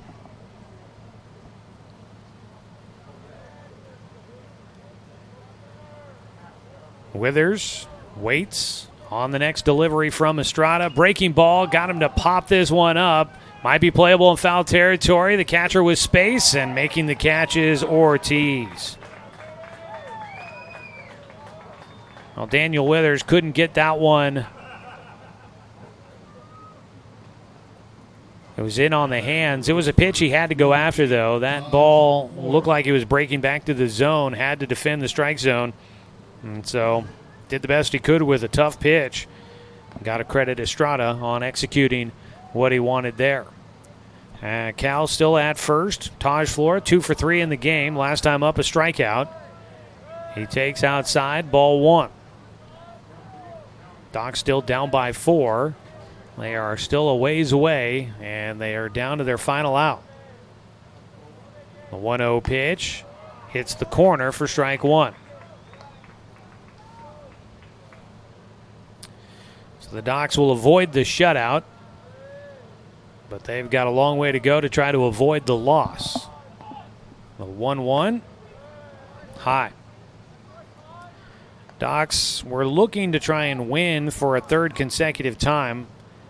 They have not done that so far this season. Not been able to win three. Actually, no, sorry. They did win 3 straight in Clackamas earlier in that tournament. Pitch outside, 3-1. That was the one time. That was the longest winning streak, if I'm not mistaken. A 3-1 count to Taj Flora with 2 outs. Cal Robbins at first. And a strike called as Flora was dropping the bat and getting ready to take off the elbow guard. He'll have to pick things back up and stand back in on a full count pitch.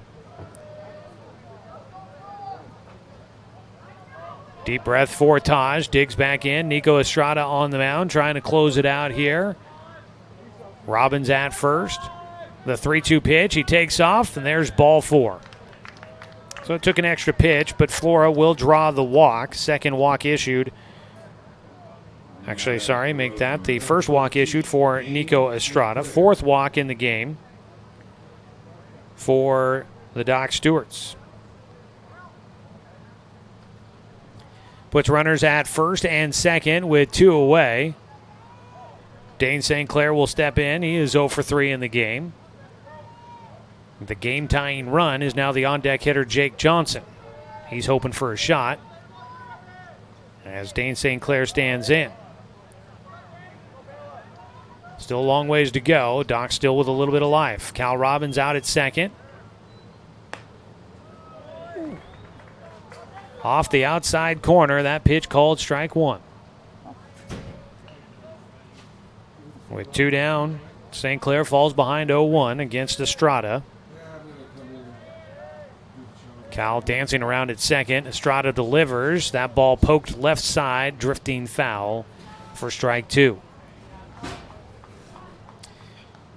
So Dane St. Clair behind 0-2 against Nico Estrada out of the bullpen trying to close out the ball game.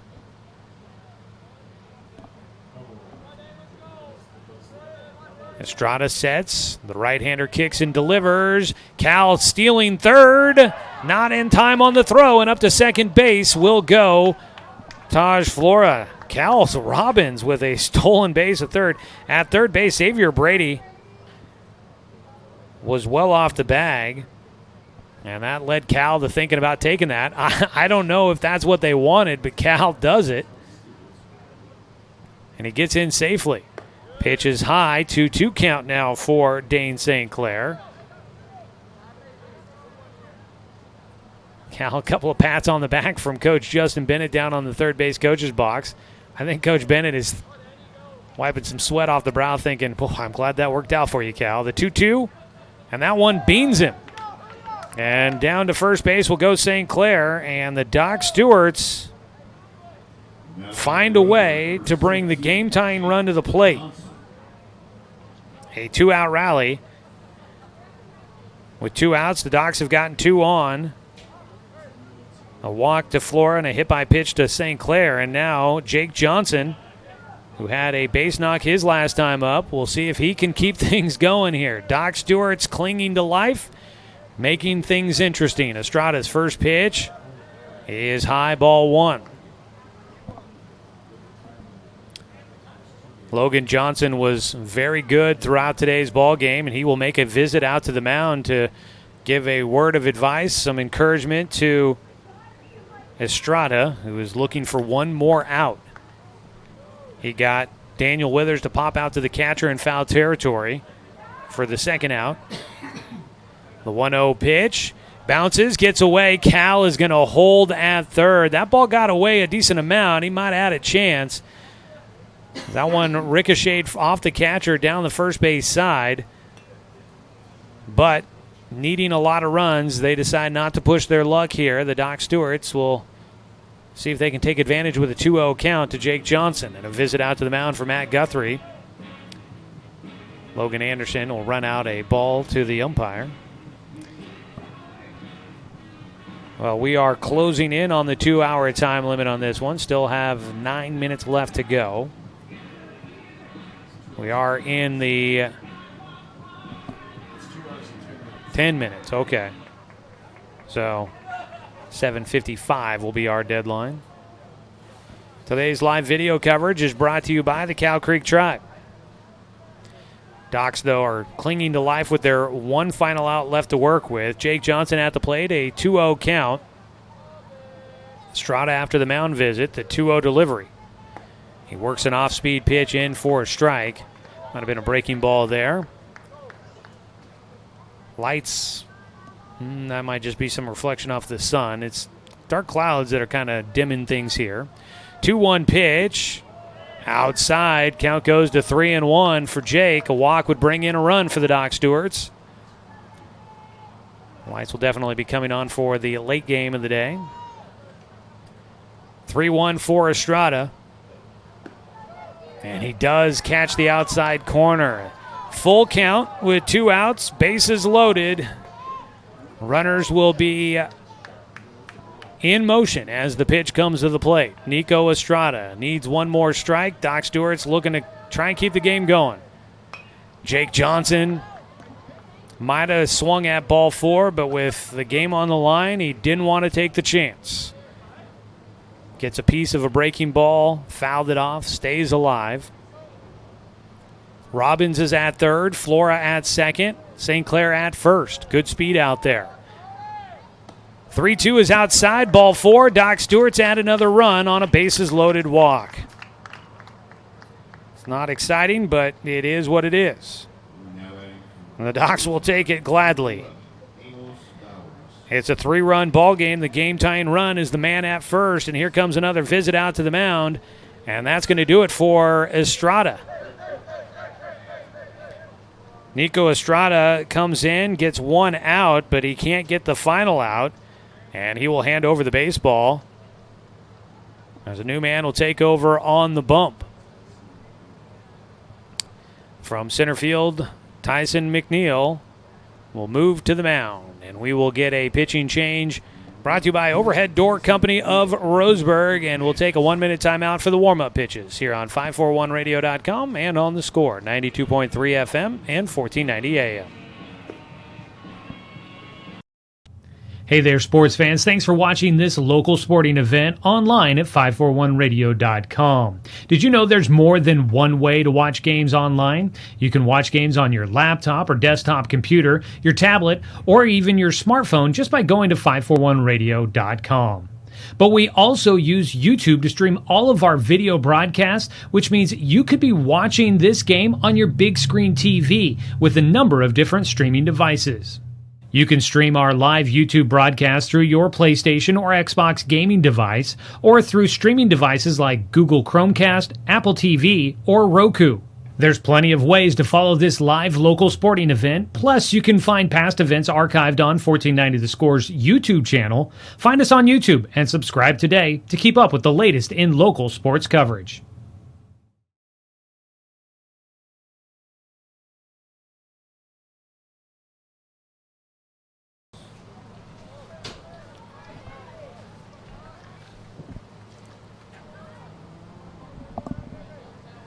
Top of the seventh will continue for the Doc Stewarts. A new man on the mound for Spanish Springs. It'll be Tyson McNeil that takes over, and he'll face Amos Bowers, who just got his first hit of the season in his last at-bat. He is 1 for 3 today. He takes outside, a 1-0 count to start against McNeil. McNeil will work in a strike. Top of the zone on the inside corner. That pitching change brought to you by Overhead Door Company of Roseburg. McNeil now in a save situation. 1-1 pitch. And that is a hit by pitch.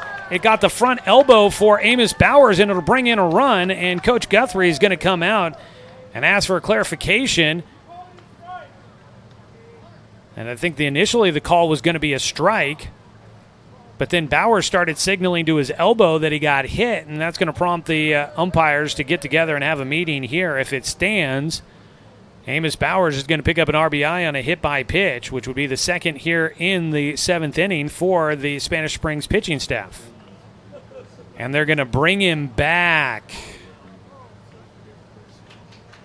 It's going to be a strike, and Bowers is going to be down to his last strike, and Coach Sester is going to ask for an explanation.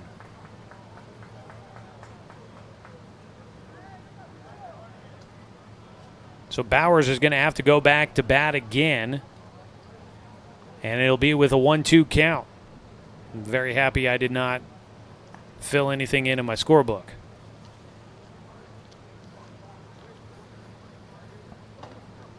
It's hard to tell from up here. Thinking back on it, didn't think that Bowers necessarily did anything to get in the way of the pitch. He's not necessarily obligated to get out of the way of the pitch. But apparently the umpires don't see it the same as I do. And I'm not going to claim to be unbiased in the situation. So a ball and 2 strikes. Amos Bowers back in at the plate. So the game's on the line here. Tyson McNeil needing one more strike to finish it out. It's 5-2. Docs trailing by 3. The pitch lands outside. 2-2 count. Quickly getting to the baseball. Ortiz, the catcher, smothers that one. McNeil was covering the plate as well. He works out of the windup with the bases loaded. 2 outs. The 2-2 pitch. Bowers swing and a miss. And that'll do it for the ball game. A little bit of theatrics there to finish this one off, but the Doc Stewart's unable to come through with a 7th inning rally. Amos Bowers strikes out, and the game will come to an end. Docs send 8 hitters to the plate in the 7th inning. They score 2 runs on 2 hits. There were no errors, and there were 3 men left on base for the Doc Stewarts. Too many missed opportunities in this one today for the Docs. They fall 5-2. Docs will go to 10-12 on the year, and Spanish Springs will go to 21-13. More importantly, here in the tournament, Docs are now 1-1. Spanish Springs is 2-0. We'll cover all of that in the quick post-game show coming up when we return here on 541radio.com and on the Score, 92.3 FM and 1490 AM. Of years before county boundaries were drawn, the Cow Creek Umpqua tribe lived on Southern Oregon lands. The Cow Creek were known then for their sense of community. They still are. Today, the success of their world-class casino resort and other Cow Creek businesses benefit our communities. The Cow Creek Foundation has given over $20 million to Southern Oregon charities. The Cow Creek Umpqua tribe, a Southern Oregon tribe and a giving people.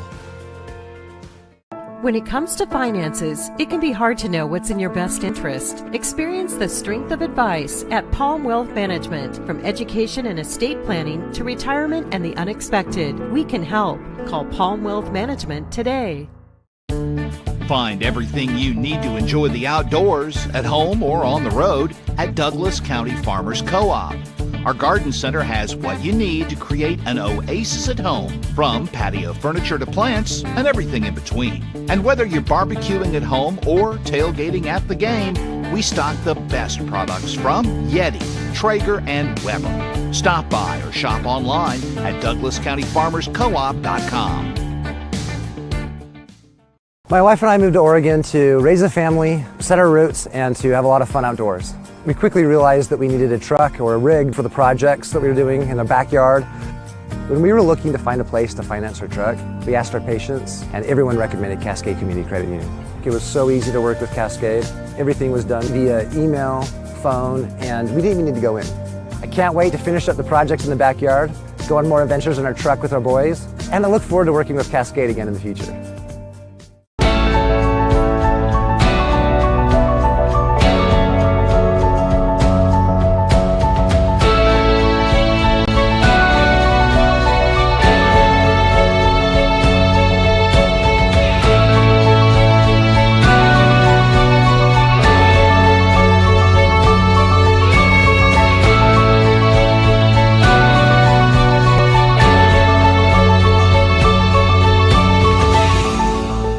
D.R. Johnson Lumber Company, a forward-thinking family company, has been operating in the Douglas County community for over 60 years. Founded by Don R. Johnson, the man who set the tone of commitment to these local communities by providing stable, long-term employment. D.R. Johnson Lumber Company understands the significance of investing in our youth because they are the foundation of our future. That's why they're a proud supporter of Roseburg Dr. Stewart's. Come watch the Docs swing some lumber with D.R. Johnson Lumber Company. Go Docs! Brook Communications radio stations have joined forces with the News Review and Lotus Web Services, announcing the Lotus Media Group, a multimedia enterprise. Web, broadcast, print. Make it happen with Lotus Media Group, LLC.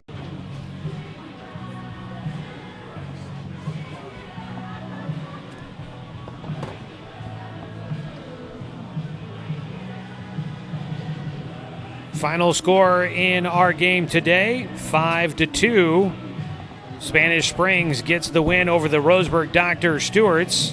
Spanish Springs will go to 2-0 in tournament play. They are in a tie for first in Pool B with the Portland Barbers. Those two teams will play tomorrow morning at 10 a.m. The Dock Stewarts will go to 1-1. They are tied with the Washington Dirtbags, who the Docks will play tomorrow at 12:30. So tomorrow will be a big day to determine which team will be number one out of Pool B and which team might be Team 3 or Team 4 or maybe Team 2.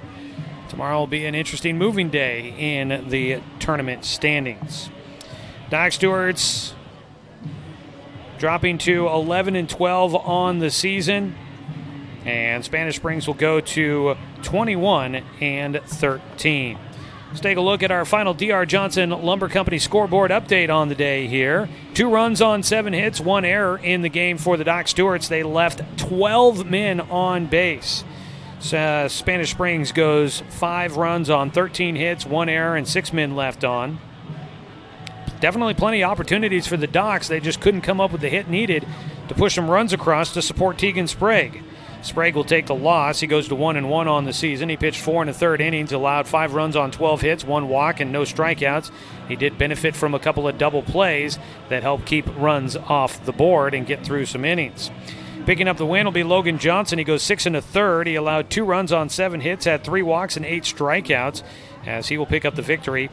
Nico Estrada came in, walked 2, and hit a batter and allowed the Docks to get some runs on the board. He would exit. Tyson McNeil would take over.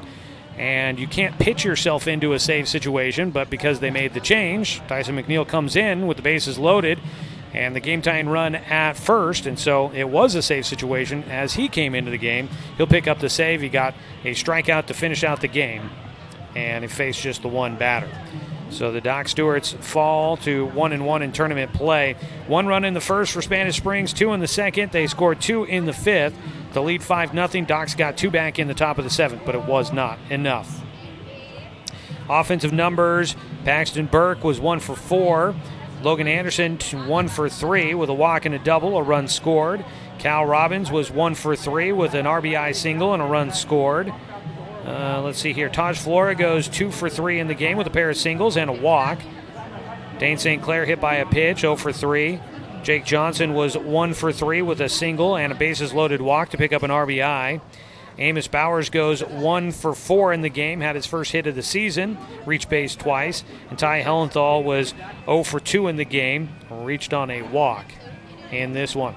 Spanish Springs, 2 hits in the game for Ryland Shaw, 2 hits in the game for Tyson McNeil, 2 hits for Grady Ortiz, 2 hits for Logan Johnson, a hit for Nolan Foreman, a hit for Xavier Brady, 2 hits in the game for Bo Kindred, and a hit for Brady Spitall. The only player without a hit in the game was Braden Barraza.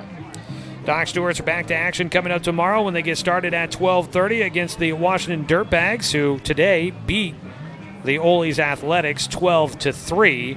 So the Docks in a kind of must-win mode if they want to stay out of the early game on Sunday. So tune in for that one. Our pregame coverage will start at 12:15. Knight Uretsky will be here to finish out the rest of the tournament for you from Eugene. Well, that's going to do it for us here, folks. I want to say thanks again to the Eugene Challengers for hosting us here in the Papa's Pizza Tournament. Thanks to the head coach Matt Guthrie of the Spanish Springs Bandits for helping out with some information on his team in the pregame. I want to say thanks to head coach Tim Sester and the Douglas County Baseball Association for allowing us to bring you another season of Dock Stewarts Baseball here on The Score. And as always, a thanks to you, the fan, for tuning in for today's broadcast, because, of course, without you, I'm just a guy sitting here talking to myself. I'm Joey Kieran. Coming up tomorrow, Knight Uretsky will be talking to you at 12:15 as the Dock Stewarts take on the Washington Dirtbags. You can tune in for coverage of the game, streaming with video online at 541radio.com and on our YouTube channel. Find it at 1490 The Score. Hit the subscribe button. Our live video coverage is brought to you by the Cow Creek Tribe. You can also tune in for Dock Stewarts Baseball tomorrow at 12:15 right here on Douglas County's home for sports, The Score, 92.3 FM and 1490 AM.